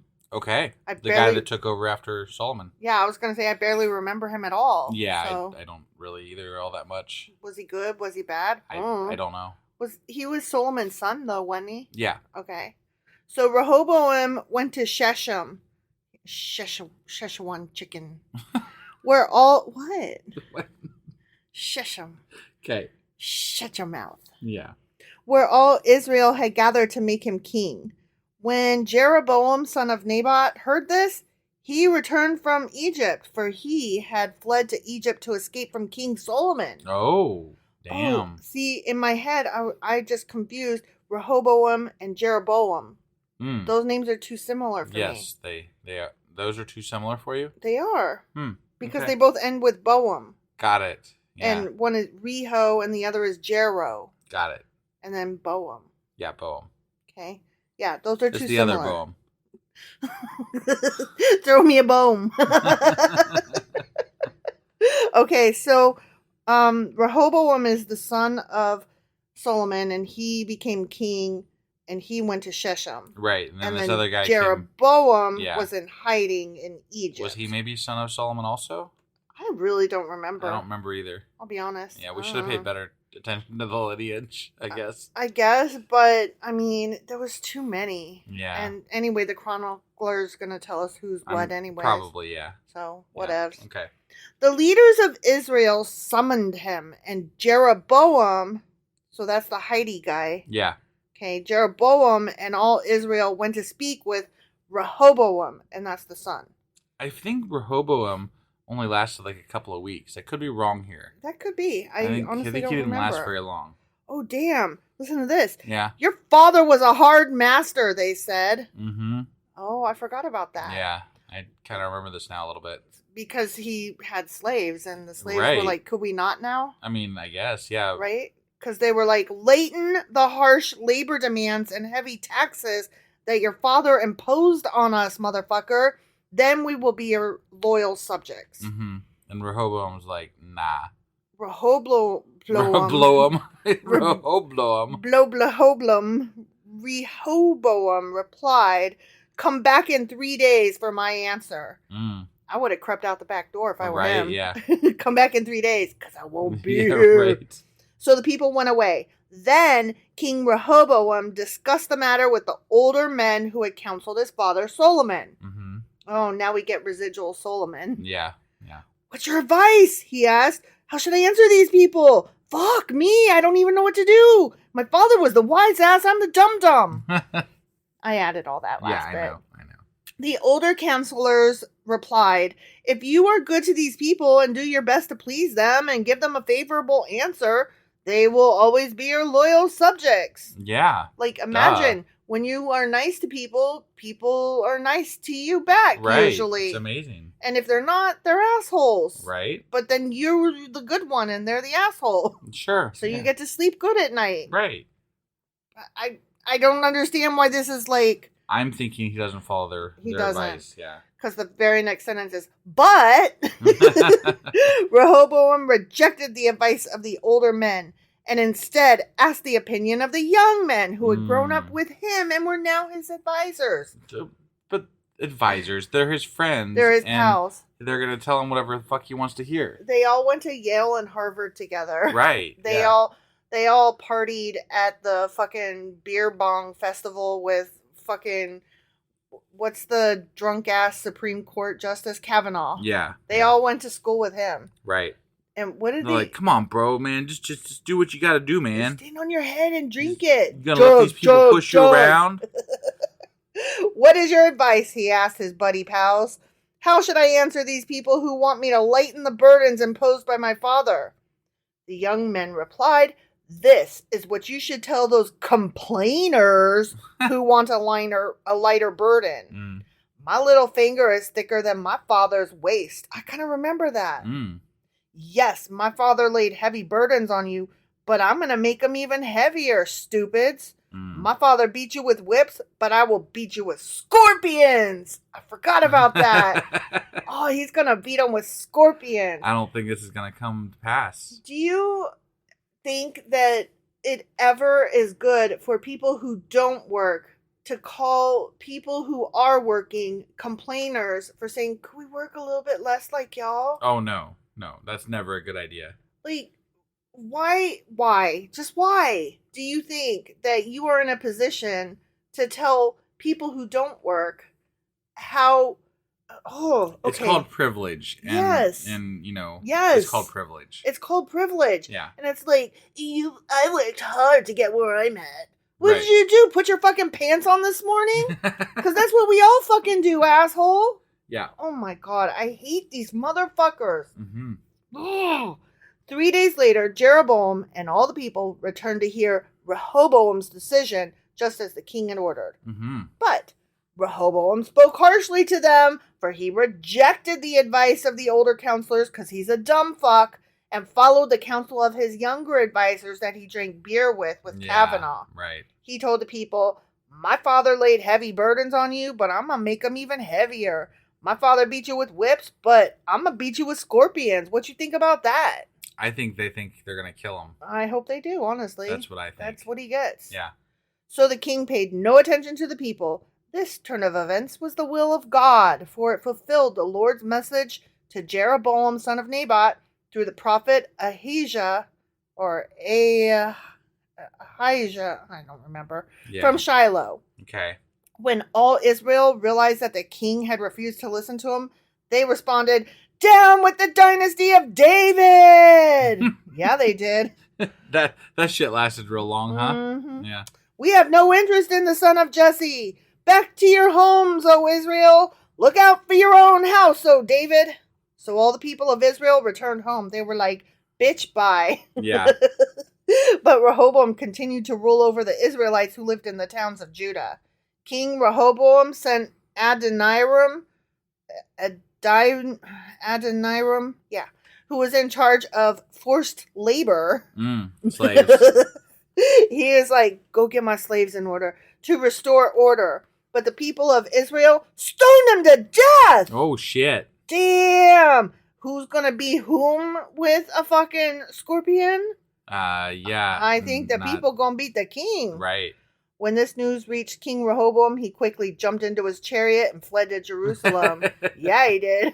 He's like, oh, shit. And to this day, the northern tribes of Israel have refused to be ruled by a descendant of David. The fucking end. Even though, like, literally, I mean, like, that was God's whole thing. Like, descendants of David will rule. Yeah. For all time. All time. And then, like, to this immediately day. Past Solomon, they're like, nah. Oh, never mind. Yeah. Yeah. Okay. God forgot. Well, that was quick. Yeah. Man. Yeah. Whatever. Stupid. This right? whole It's thing really is fucking stupid. It's stupid. Yeah. But it is what it is. The slaves revolted and the king ran away. Yeah. That's what happened. Yep. All right. Well, that was 2 Chronicles chapter 10. Sure as fuck was. And we will be back tomorrow, which is Saturday. With Q&A Saturday. And then Sunday, we're going to be back with Sacrilegious Book Club. We'll also have our weekly replay. Mm-hmm. And then we'll be back on Monday with 2 Chronicles Chapter 11. All right. We'll see you guys then. Bye.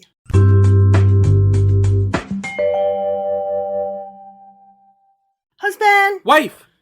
Do you know what today is? I do. It's Saturday. It is. It's Q&A Saturday. That's right. And yes. What are we going over today? We are going over what I'm calling the Queen of Sheba reprisal. So we covered her a while back in First Kings, I believe. First Kings, and it was the chapter 6 through 10 Q&A that posted on August 13th. Okay. Of 2022. And we're doing a little bit of a, deeper dive today? A little bit of a deeper dive because I did not get my fill, and we mentioned more Queen her. of Sheba. Well, we mentioned her this week because we're doing yeah. 2 Chronicles. Yeah, that one. Chronicling, yeah. 2 Chronicles, and I thought this would be a good time to go back and do a little bit more of her that I missed the first time around. Can't get enough Queen of Sheba. Ever. All right.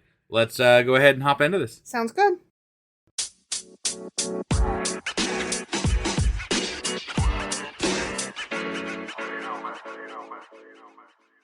Okay, so the Queen of motherfucking Sheba. Hell yeah. Hell yeah. Is that like Sheba And cat food?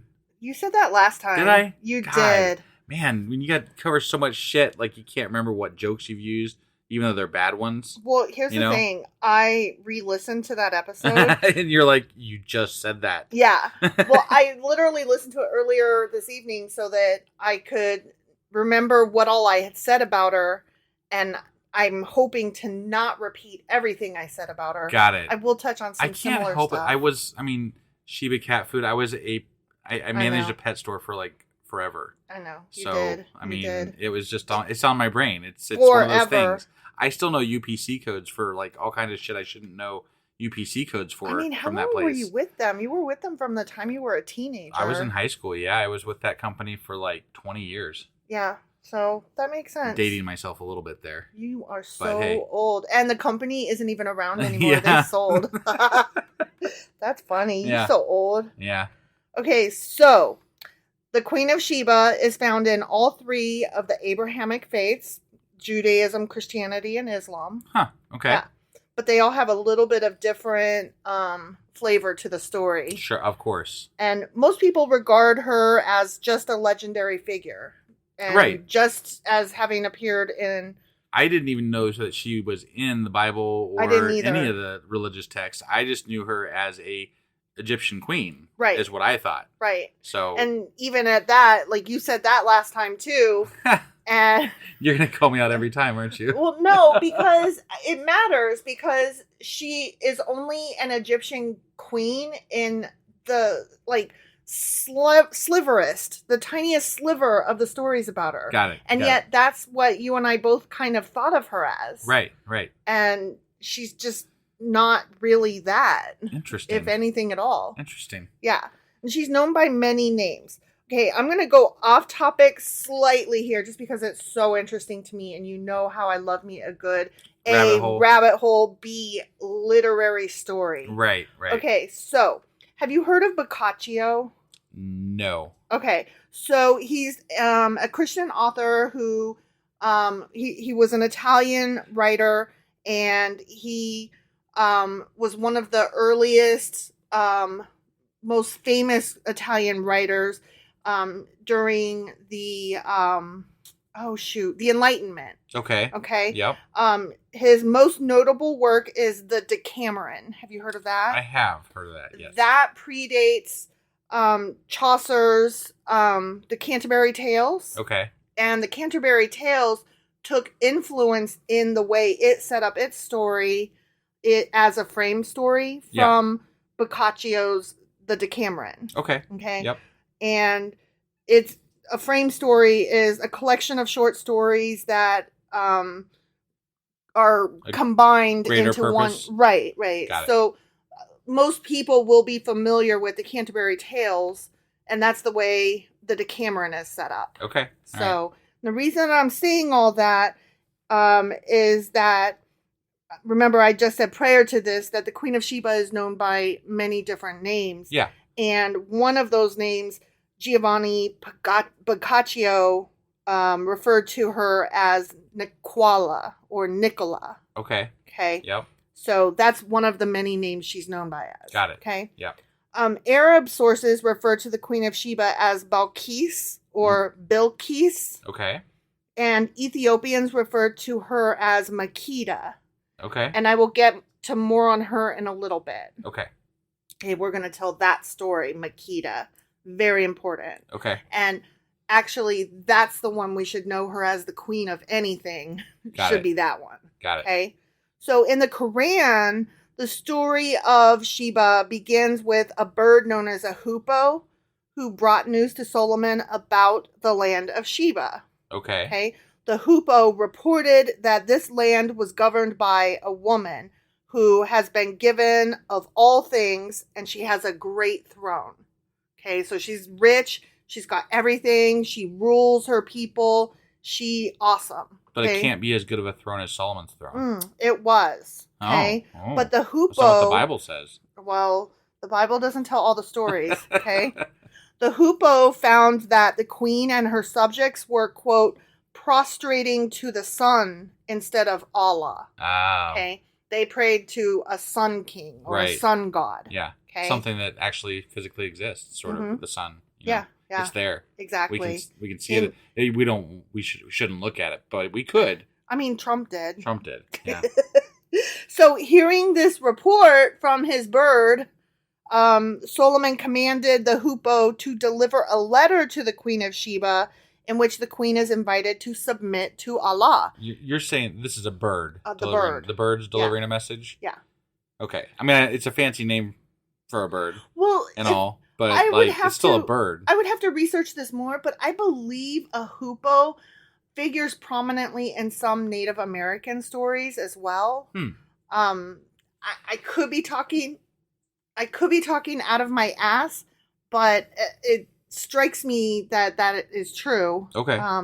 So it's I would not find that surprising. odd being different continents that hadn't really been right. But joined. I'm almost positive I've heard a Native American story that heavily featured a hoopoe. Okay. So it's not unusual, is what I'm saying, that a bird would be a deliverer of news and something that. Well, yeah, they've got knows. Carrier pigeons. They've got, I get that, but it speaks. It's just right. That's odd. Right. So, although the queen was aware of her kingdom's mighty military, I would hope she is. I'm just saying, like, she talked to her people in charge and was like, "How should I respond to this invitation to give up our faith, our religion, and go do this one instead? How should I respond?" Okay. And so her leaders were like, "We should, go conquer and kick their asses." So that's what I mean by she's aware of their might. Okay. I got you, yeah. So instead, she opted for a more diplomatic approach, and she decided to send them a gift and to see what reply the messengers would respond with. Okay. But the gifts sent by the Queen of Sheba to Jerusalem were rejected by Solomon. Wait, what? That's not what it said in the Bible. Well, no, this is the Quran I'm talking about. This is a different story. Okay. Yeah. All right. I'm telling the story of the Queen of Sheba from the Quran. Oh, okay. Which involved this hoopoe. No, that's fine. Okay. Sorry. I apologize. So Solomon was like, "Yo, bitch, I hear you're rich and whatever, but y'all are praying to the wrong God. I really think you ought to do this Allah guy. This Allah guy instead of your son guy." Right. And so the advisors were like, "Let's go kick his ass." Okay. And Sheba's like, wait. Let me just send him a present and see if we can smooth things over. But he's like, nah. And Solomon's like, nah. Yeah. Right. So he sends it back. In this version. Yeah, because he's like, this is what he said. "Do you provide me with wealth? But what Allah has given me is better than what he has given you. Rather, it is you who rejoice in your gift." So he's saying, you gave this to me like you think it's awesome. Yeah. But I've got everything I need. I've got all my riches and I've got my God. Okay. Who's the best. Right. So what you're giving me, it's only great in your eyes. Okay. It's not great in my eyes. All right. That's what he's saying. Okay. And so he threatened to take military action if the queen still did not submit. Oh, shit. Yeah. So she's like, all right. But instead of going to war with him, she decided to travel to Jerusalem with more gifts. Okay. That's brave. And that part that's the story we kind of know. Kind of know, yeah. Okay. Where she travels to go see him. Got it. Right? Yeah. So Solomon's jinns, in this story, he has jinns, not just military advisors and all that stuff. Mystical beings. Yes. Gens. Yes. Okay. Okay. Just checking. They were afraid that the king would be tempted to marry the queen, and one of them whispered to Solomon that the queen had hairy legs and the hooves of an ass. And now, I've seen that he did marry her at some point. In some stories, he does. In some stories, okay. Yeah. In this one, we're not there yet. Okay. All right. And, I'm going to step outside of the Quran for a minute. There are other stories that do report that the queen had these hairy legs, hooves of an ass, etc. Because, remember, she might have been descended from Satan, or she might have been a Nephilim descended from, some fallen angel, etc., etc. So that story kind of corresponds with other stories. Okay. Okay. Right. Yep. There's also a very feminist spin on this where they're saying that the reason she was painted as a woman with hairy legs was because she was in a man's role. And so this showed her as having disgusting man-like... Taking the role of a man, basically. Yeah. So, there's all these different spins on why she would have had hairy legs, much less the hooves of an ass. Right. Okay. Right. Even in some stories, she's equated to Lilith. Oh, wow. Yeah. And we'll do a deep dive on Lilith someday, but I'm sure the bare minimum you are familiar with is that she was around before Eve. She was Adam's first partner, wife-ish, but she refused to submit to him. She wanted to ride on top. Right. She wanted to do the cowgirl instead of, be on the bottom. Right. And Adam's like, Adam was I need having none something of now. that. This ain't gonna work. Yeah. Which is just weird to me because, like, men today, like, seem to, like, enjoy all different positions. So, sure. I don't know, whatever. Right. So, whatever. Anyway, so Solomon, being curious about whether or not she had hairy legs or even the hooves of an ass. Right. Ordered a glass floor to be built before his throne. And so after that, the Queen of Sheba was invited into the palatial hall, and mistaking the glass floor for water, she lifted her skirt in order to avoid wetting her clothes. Oh. When the queen lifted up her skirt to cross the quote-unquote water, it was revealed that she did have hairy legs. Oh, wow. But not the, the hooves of an ass? Those aren't mentioned anymore. Oh, okay. That the hooves only appear in some stories. Okay. It's the hairy legs. One that would are important assume here. that if they had seen hooves of an ass, that would be, it would have been reported in that portion of it. So yeah. But she did have the hairy legs. Got it. Also, what this revealed was that she was not as wise as she was taken to be, right? Because she was fooled by the glass. Okay. So that, like, humiliated her. Definitely Solomon is still the wisest at this point, right? Yeah. Okay. So Solomon ordered his jinns to create a depilatory for the queen. And I had to look that up. A depilatory is a cream or a lotion for removing unwanted hair. Think of, like, Nair. Wait, he was like, your hairy legs... No, he didn't offer. He demanded. Wow. Your hairy legs are bullshit. I'll not have that. You guys go create some Nair. Okay. The Queen of Sheba's got a big ass army, and she's coming to visit your ass to, like, suss out whether she's going to attack you or not. And you're like, you're going to bow to my whim. And what? And shave your legs. That's crazy. Yeah. But the Queen of Sheba admitted her mistake because, she's trying. She was tricked. She realized the error of her ways, and she submitted to Allah because she got knocked down a notch. Okay. So that's the story in the Quran. Okay. Yep. And she was brought to Allah. Got it. Okay. Yep. So in the Hebrew Bible, the Queen of Sheba is said to have tested Solomon with riddles, and those riddles are not found in the text itself, right? No. And remember, we didn't even know it was riddles when we were reading it. We thought it was actual questions. She came to him with important questions. Right. And then it was only through reading in our first Q&A that we realized that those hard questions were riddles. Right. So yeah, of course those riddles aren't in the Bible, right? Right. They are, however, found in the Midrash, which is the Jewish story. Interesting. Of Queen of Sheba. Yeah. Well, the Midrash is writings on the Torah and not only supplemental the Queen of Sheba. Things and Right. The way I phrased it, though, sounded like the Midrash is a story about, but it's not. The Midrash is supplemental writings and tales and interpretations, one of which includes the Queen of Sheba and includes these riddles, which I'm about to read to you some of them. Oh, man. Okay? All right. They're stupid. Okay. Yeah. And I bet you get this first one. Okay. In the Midrashic account, the Queen of Sheba's first riddle is as follows. How can a woman say to her son, your father is my father, your grandfather my husband, you are my son, and I am your sister? Wow. It's a Bible story. Okay. I'd have to pause too long to put it together. Okay. Because, honestly, I'd have to work that out in my brain. Well, if you're going with incest, you're on the right track. Oh, okay. And it would have to be. Okay. For all those things to be true. Right. No? Nothing? No. Okay. Solomon's answer to the riddle was that the 2 daughters of Lot, who got their father drunk, had sex with him, got pregnant as a result, and bore sons. Got it. Okay. So I think if I had...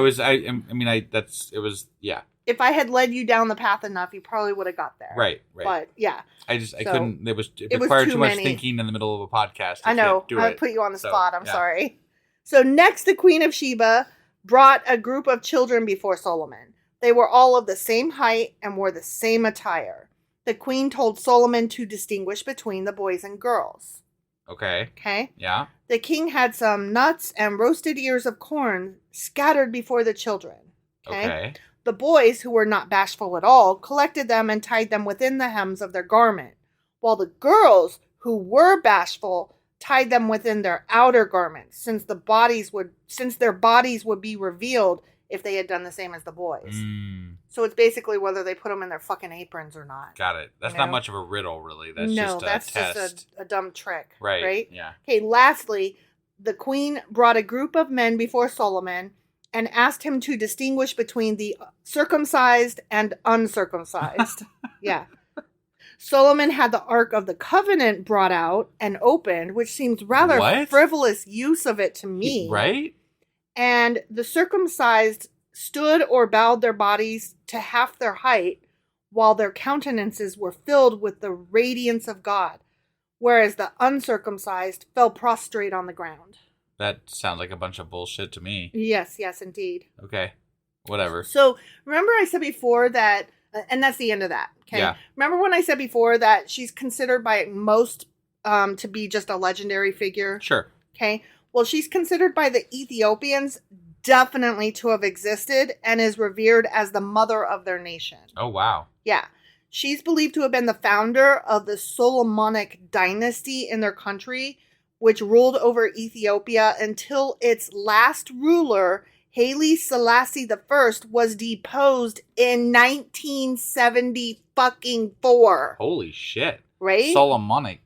Solomon. Yes. Okay. Of Solomon. Yes. Okay. All right. Okay. Yeah. So in this story, this is an Ethiopian story, okay? Remember I said I would get back to the Ethiopians called her? Right. Okay. Her name is Makito.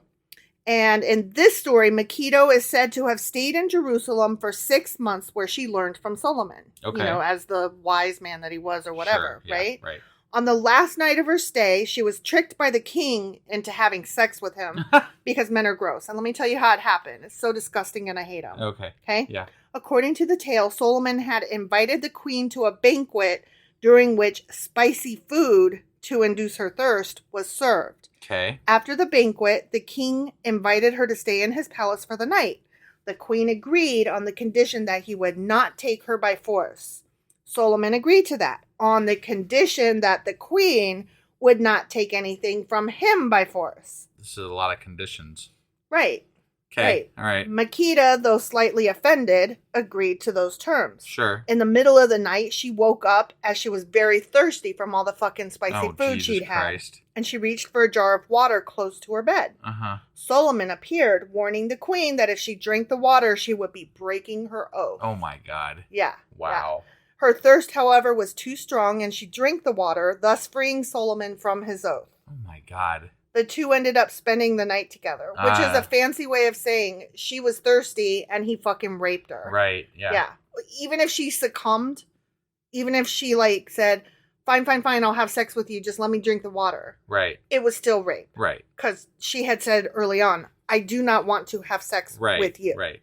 So even if it wasn't violent, just to be clear, boys and girls, ladies and gentlemen, and non-binary folk and everybody who is listening, right, that was rape. Yep. Okay? Now, Makita became pregnant. When she returned to her kingdom in Ethiopia, she gave birth to a son, Menelik, who became the first emperor of Ethiopia. Interesting. Menelik's authority is further solidified when he brings the Ark of the Covenant to Ethiopia. Wait. What? That's where the Ark is in this story. No shit. Mm-hmm. And this dynasty ruled until 1976, you said? 1974. Now, to be clear, I was born in 1975. Okay? Right. So I just want everybody to understand we're talking about fucking modern times. Yeah. Okay? Yeah. Like, no, that's crazy. What the fuck? Yeah. Also, he's supposed to have looked just like his father, except for black. Huh. Yeah.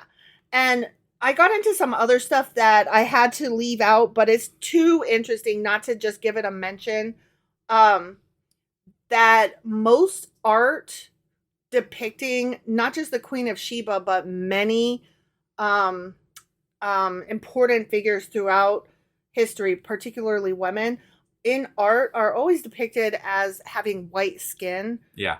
But they should all have brown skin. Right. Obviously. Right. But it bears saying that this particular figure, the Queen of Sheba, is always depicted as having white skin, even though she definitely was a black woman. Gotcha. And particularly if you're going to tell this story, right. If she's from Ethiopia, she should have brown skin, and her child has brown skin. Right. So, just that I put that out there. Yeah. Yeah. So, some traditions state that her father is the king of Yemen, and her mother is a jinn, making her what? A half demon. Huh. Yeah.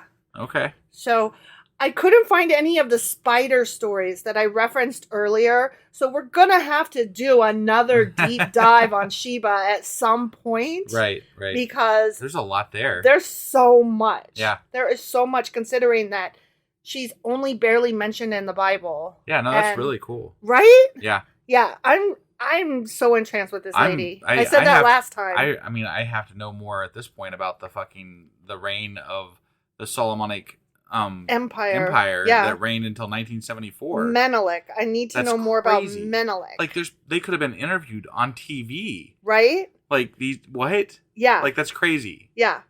Deposed in 1974. Right. Is when that reign ended. That's insane. I had no idea. Well, yeah. I mean, I didn't even know that.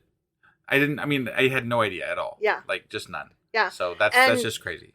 To that point, the Ark of the Covenant could be somewhere in Ethiopia. Right? Like, maybe that's where it was during the Babylonian exile. Maybe. You know? Because we stopped kind of hearing about it after Solomon, so, like, it kind of makes sense. That's what I'm saying. Like, who fucking knows? Has anybody looked over there? Maybe they ought to. Right? Yeah. Just saying. It'd be funny if it just showed up one day, like, there it is. By the way, it's over there in Ethiopia. Right? Did y'all know? I mean, if you stored that for as a family dynasty for thousands of years. Right? Like, they probably put it somewhere pretty fucking safe, you know? And even if they got deposed, like, getting to it might pose difficult. Deposed is not the same thing as fucking sacked. Right. You know what I mean? Deposed is not your kingdom got swept and your kingdom got melted. Right, right. Deposed is a more like paperwork and, walked out of the room. Maybe. Yeah. I'm just saying, like, there's possibilities galore, and I'm so intrigued by this story. Yeah, when that happened, the family could have been like, "Yeah, you guys, the world's sure as hell not getting this now." Right. Like, we'll just keep this forever. So, right. Descended from Solomon, perhaps. That's crazy. Right? Yep. Okay, so that's what I have this week for our Q&A.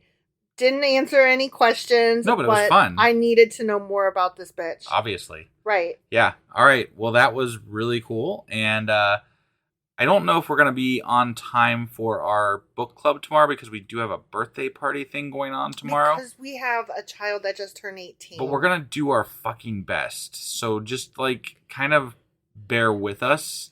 It might end up being later in the evening or something, but it will be out. It'll be out. I just don't know when. And we're going to have a house full of young adults. Right, yeah. Sorry. Young adults. Yeah. I got to change my wording now. I know. I keep calling them kids, and they're almost all 18. Right? So, yeah. Yeah. They all fucking drive, too. I know. We're planning, like, their transportation tomorrow because they're doing a car share to get to a laser tag because that's what they want to do. And it's just kind of funny. Like, they're doing it themselves. Yeah. We sent them the address and they're all figuring out who's driving whom. Right. It's crazy. That's weird. All right. Well, let's wrap this up. Okay. And we'll be back tomorrow. At some point. Yeah. With the book club. And then obviously the weekly wrap up will be coming out shortly after that. Mm-hmm. And then we'll be back for sure on Monday with Second Chronicles Chapter 11? Second Chronicles Chapter 11, yes. Okay. We'll be back on Monday for sure, and we'll see you guys then. Yep, bye.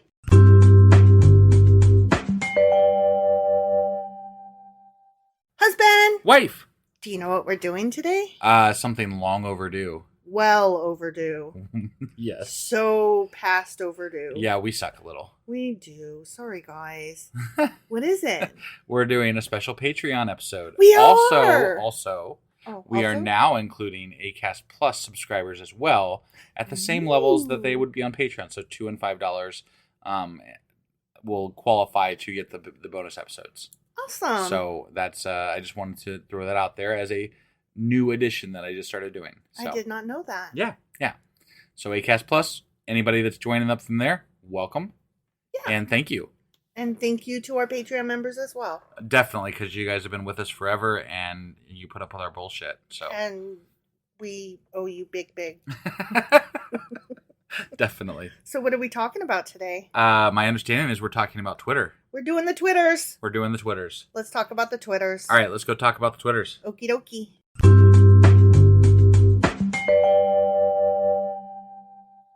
Husband! Wife! Do you know what today is? I do. It's late on Sunday. It is. We're late for Sacrilegious Book Club. That's right.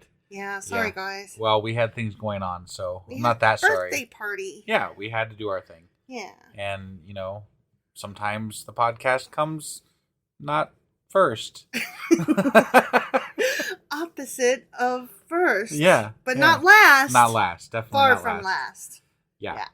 All right. So, what you want to give us an intro to what we're doing today? Yeah, we are still covering a treasury of Jewish folklore, subtitled Stories, Traditions, Legends, Humor, Wisdom, and Folk Songs of the Jewish People, edited by Nathan Osubel. Okay. We are still in the second section, which is Heroes, and we are in the subsection Wise Men. We have covered Wise and Learned Men, and we are currently in Parables. Okay.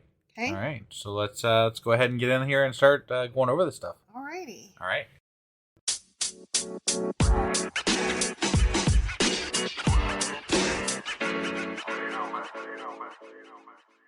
So before we hop into our book, we should do a little bit of house cleaning. Yeah. And just wanted to mention that we are going to be doing our Sunday episode a little bit differently after today. Yeah. We had been doing Sacrilegious Book Club every Sunday. Yep.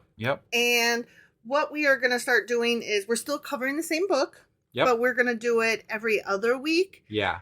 And then on the bye week, we're going to actually schedule in our Patreon episode. Right. This is more because we've been neglecting our Patreon episodes that we're supposed to be doing bi-weekly. Mm-hmm. And we need to kind of schedule it in. We just need it to be less loosey-goosey in order to actually follow through on what we promised we're going to do. Yeah. So it's our failing, but we will still be doing all the things. Just, yes, all the things. Differently.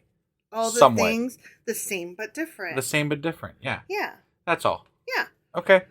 So, we ready to go ahead and start reading then? We are ready to go ahead and start reading then. Let's do that. Okay. So, there were only a couple more parables left of this section. And of those couple, there's only like 2. So, when I say... Oh, so there's literally 2, couple. No, there's actually like 5 or 6 parables left, of which only 2. Oh. Yeah, I meant couple few, not couple 2. Oh. So okay. there's a few left. Got it. Of which I only even vaguely liked 2. And they're not my favorites. I just kind of picked them just to... What a sell. Well, Stay tuned. We're going to do some really fucking boring shit. No, that's not what I'm saying. They're just... I liked some of the other ones we've read better, but I didn't want to be like, oh, remember how we didn't finish Parables? JK, we're done. I didn't like any others. Okay. All so right. here's like the anticlimactic finish to Parables before we get into the next little subsection. Okay. All right. Okay. Yeah. So this one is on page 63, and it is entitled The Man and the Angel of Death. Okay. Kind of funny. Yeah. A man was carrying a heavy load of wood on his shoulders. When he grew weary, he let the bundle down and cried bitterly, "Oh, death, come and take me." My God, that's a pretty strong reaction to carrying wood. He's like, I'm ready to die. Yeah. Immediately, the angel of death appeared and asked, "Why do you call me?" Frightened, the man answered, "Please help me place the load back on my shoulders." I thought that was pretty cute. That's pretty cute. Yeah. He's like, JK, JK, JK. Right, yeah. All right. So the next one is on page 63. Wait, is that correct? I thought you just said 63. That was 63. No, I'm sorry. The next one is on page 68. Okay. Sorry. Right. I just didn't want to like flip through a lot of pages here, so Got I it. wrote them down, but I did bad. Got it. And oh, you know what? That was the only parable I wanted to read. Oh, that was the only parable. Yeah, my bad. So we went from a few to a couple to one. One. Got Just it. one. Yep. So now on page 68, we're starting with the ancient art of reasoning. Okay, but maybe we should stop, badgering the Bible about not being able to count. Shut up. You are rude. Yeah. Okay, so on page 68, the ancient art of reasoning, and there's just like this tiny introduction. Okay. And I just took one little quote from it. The ancient art of reasoning, blah, blah, blah, blah. I keep wanting to say raisins, and I don't know why. Yeah, I don't know. Sorry. The Talmudic art of reasoning is frequently applied in humorous tales and anecdotes. Okay. That was the best sentence. That's in the that best. That was the gem for introductory. that whole thing, Mhm, huh? mhm, Okay. mhm. All right. Got it. And I was like, okay. And then I was like, they're not that humorous, if I'm being honest. Right. Like I said, I've read better. Sure. Okay. So the first one is called, still on page 68, Always Two Possibilities. I thought this one was actually kind of funny. Okay. Yep. And this is not an older, like, Bible times one. This is a little bit more recent, but it is very indicative of the Jewish situation. Okay. So that's why I thought I would allow it, even though you were wanting to stick to older ones. Got it. Basically, fuck off, because I'm Yeah. the one reading this book. So That was directed to me, guys. yeah, not you. Yeah. The fuck off husband. Yeah. Not listeners. Right. Yes. War was on the horizon. Two students were discussing the situation. "Ugh, I hope I'm not called," said one. "I'm not the type for war. I have the courage of the spirit, but nevertheless, I shrink from it." Okay. "But what is there to be frightened about?" asked the other. "Let's analyze it. After all, there are two possibilities." And that's the name of this one. Sorry. Okay. Always two possibilities. Yeah. Okay? Yeah. Either war will break out or it won't. If it doesn't, there's no cause for alarm. If it does, there are two possibilities. Either they take you or they don't. If they don't, worry and alarm is needless. And even if they do, there are two possibilities. Either you're given combat duty or non-combat duty. If non-combat, what is there to be worried about? And if combat duty, there are two possibilities. You'll be wounded or you won't be wounded. Now, if you're not wounded, you forget your fears. Yeah. But even if you are wounded, there are two possibilities.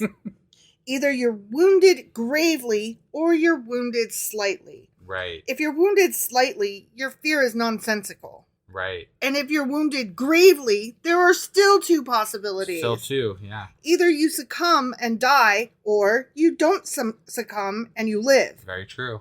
If you don't die, things are fine. Yeah. And there's no cause for alarm. I mean, unless you're crippled for life, and even at that, but you could the could have other died. choices you could have Right, died. yeah, sure. So and that's I'm the just point saying, of this yeah. whole thing as Right. we keep going. Okay. And even if you do die, there are two possibilities. Either you will be buried in a Jewish cemetery or you won't be. Yeah. Now, if you are buried in a Jewish cemetery, what is there to worry about? And even if you are not, ... But why be afraid? There may not be any war at all. I thought that was funny, but it is a really interesting way of examining hardship. Right. Like really putting it down in black and white. Like, what are you worried about? What's the worst possible thing that could happen? And what's the alternative? Right. And, it's kind of along the old adage, don't borrow trouble. Yeah. Yeah. And I really appreciated that, actually. Yeah. So the next one is on page 73, and it is called A Remedy for Ugliness. Okay. This one hurt my feelings. A Talmudic student was engaged to a very ugly girl. Oh, man. His father had forced the match upon him. He therefore took the matter very much to heart and went to talk it over with the rabbi. Really, Rabbi, he complained, she's so ugly and she'll make me miserable if I marry her. Wow. My son, use your head, rebuked the rabbi with impatience. Now let's examine the problem at issue. Okay. All right, she's ugly. So what? Just answer me. When you're in the house of study all day, will you look at her? No. When you come home for meals, will you look at her while you eat? No. When you go to bed at night, will you look at her in the dark? No. Furthermore, when you are asleep, will you look at her? No. Finally, in your leisure time, will you want to look at her? No, you'll go out for a walk. So I ask, what's all your excitement about? When will you even look at her? What the hell? That's such a crap right? I mean, his basically he's saying you don't have a choice on the matter. You have to marry her. You might as well fucking deal with it.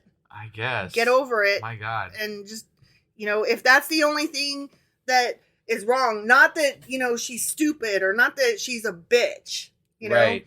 Like, if you are in a situation where you feel that you are forced into this marriage, it's obligatory, then duh, her being ugly is not anything you can do anything about. Very true. So I liked it, but it still hurt my feelings. Yeah, no, I don't know.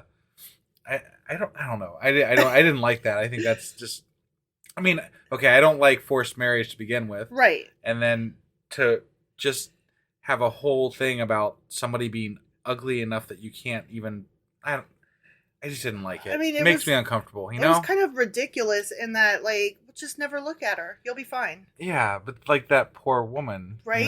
Like, wow, like, that is shit. Let's not even look at it from her perspective. Right, maybe she thinks you're fucking ugly too. Well, and that's part of what we don't like about the Bible. It's very misogynistic and like, women are basically property type thing. So that story in that sense really doesn't strike me well. So. Yeah. Well, this is the last one that I took from this, and it's also about ugly people. Oh, wow. Okay. Yeah, and that's why I chose it. Because ugly ones back to back, I thought would really bring us something to say. Yeah. So this one's called "Why Scholars Have Homely Wives" on page 75. What the fuck? An inquisitive young Talmudist asked his rabbi, "Why is it that most pious men and scholars marry homely wives? Is that just their reward?" What? Is that their just reward? Is that? Yeah, I read that wrong. Yeah. Is that like?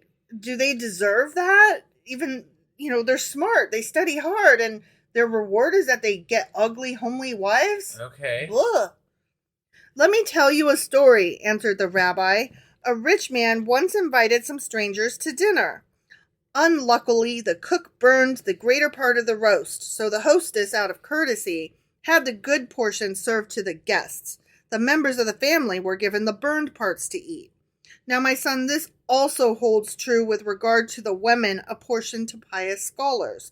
The Almighty, in his wisdom, created good-looking, amiable girls, as well as homely, shrewish girls. The pretty ones, out of courtesy, he allots to the strangers, the libertines.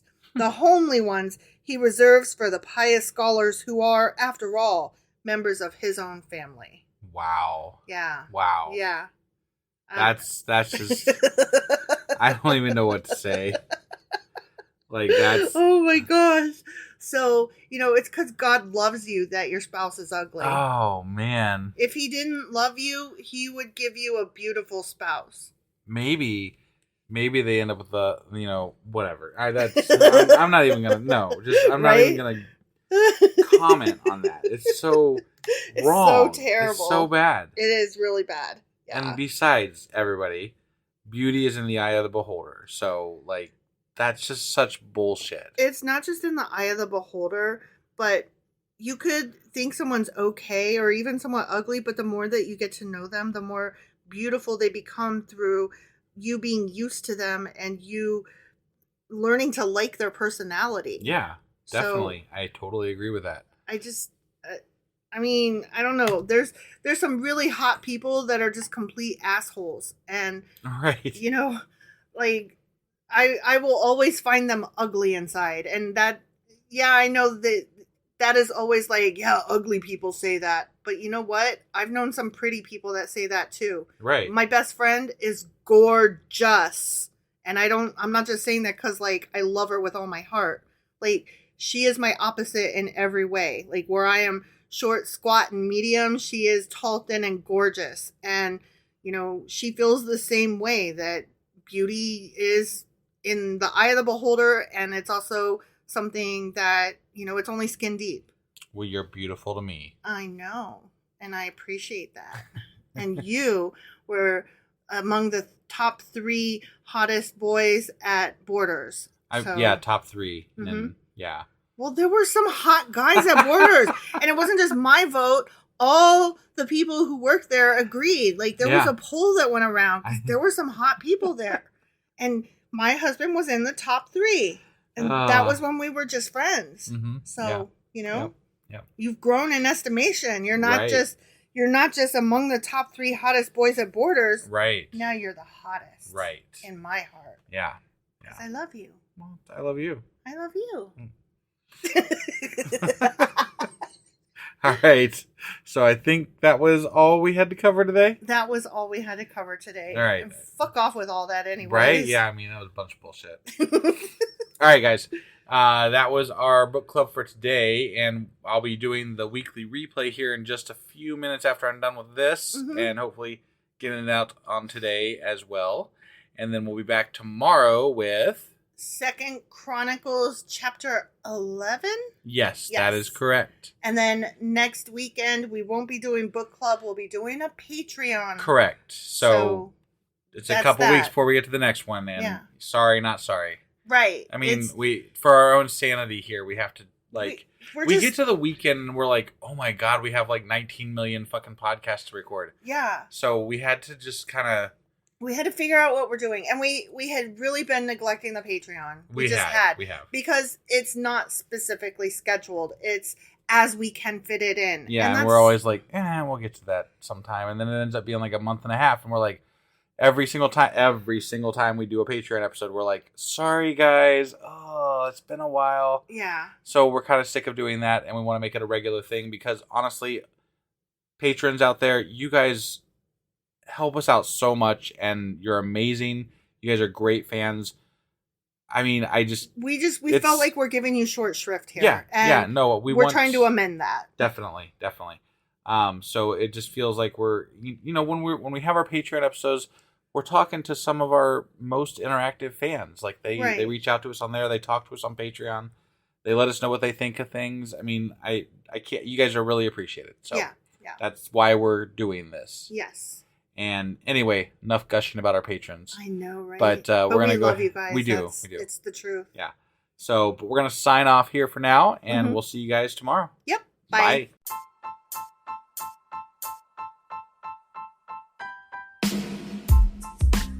Hey, wife, I guess that's the end? But husband, that's just sad. It doesn't have to be. We are on lots of social media platforms like Twitter. Our handle there is sacrilegious_D. For D's nuts. Oh my God. Stop doing that. Anyway, we're also on Facebook, Instagram, and Pinterest. There's a link to all of our social media sites at our website. Ooh, we have a website? Yeah, it's sacrilegiousdiscourse.com, where you can also find a link to our merch shop. We have a merch shop? Yep, we have podcast-themed clothing, mugs, notebooks, and more, as well as an atheist and science-themed products.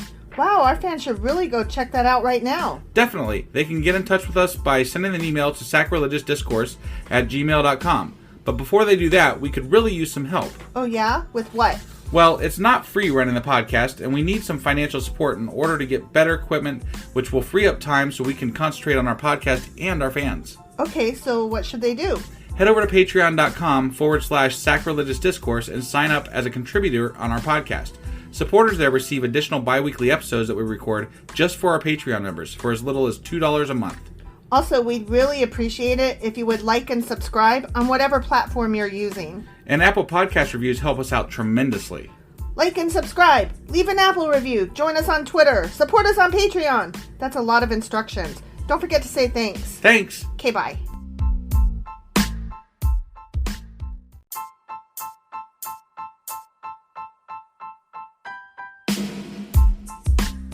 Hey, wife, I guess that's the end? But husband, that's just sad. It doesn't have to be. We are on lots of social media platforms like Twitter. Our handle there is sacrilegious_D. For D's nuts. Oh my God. Stop doing that. Anyway, we're also on Facebook, Instagram, and Pinterest. There's a link to all of our social media sites at our website. Ooh, we have a website? Yeah, it's sacrilegiousdiscourse.com, where you can also find a link to our merch shop. We have a merch shop? Yep, we have podcast-themed clothing, mugs, notebooks, and more, as well as an atheist and science-themed products. Wow, our fans should really go check that out right now. Definitely. They can get in touch with us by sending an email to sacrilegiousdiscourse@gmail.com. But before they do that, we could really use some help. Oh yeah? With what? Well, it's not free running the podcast, and we need some financial support in order to get better equipment, which will free up time so we can concentrate on our podcast and our fans. Okay, so what should they do? Head over to patreon.com/sacrilegious discourse and sign up as a contributor on our podcast. Supporters there receive additional bi-weekly episodes that we record just for our Patreon members for as little as $2 a month. Also, we'd really appreciate it if you would like and subscribe on whatever platform you're using. And Apple Podcast reviews help us out tremendously. Like and subscribe, leave an Apple review, join us on Twitter, support us on Patreon. That's a lot of instructions. Don't forget to say thanks. Thanks. Okay, bye.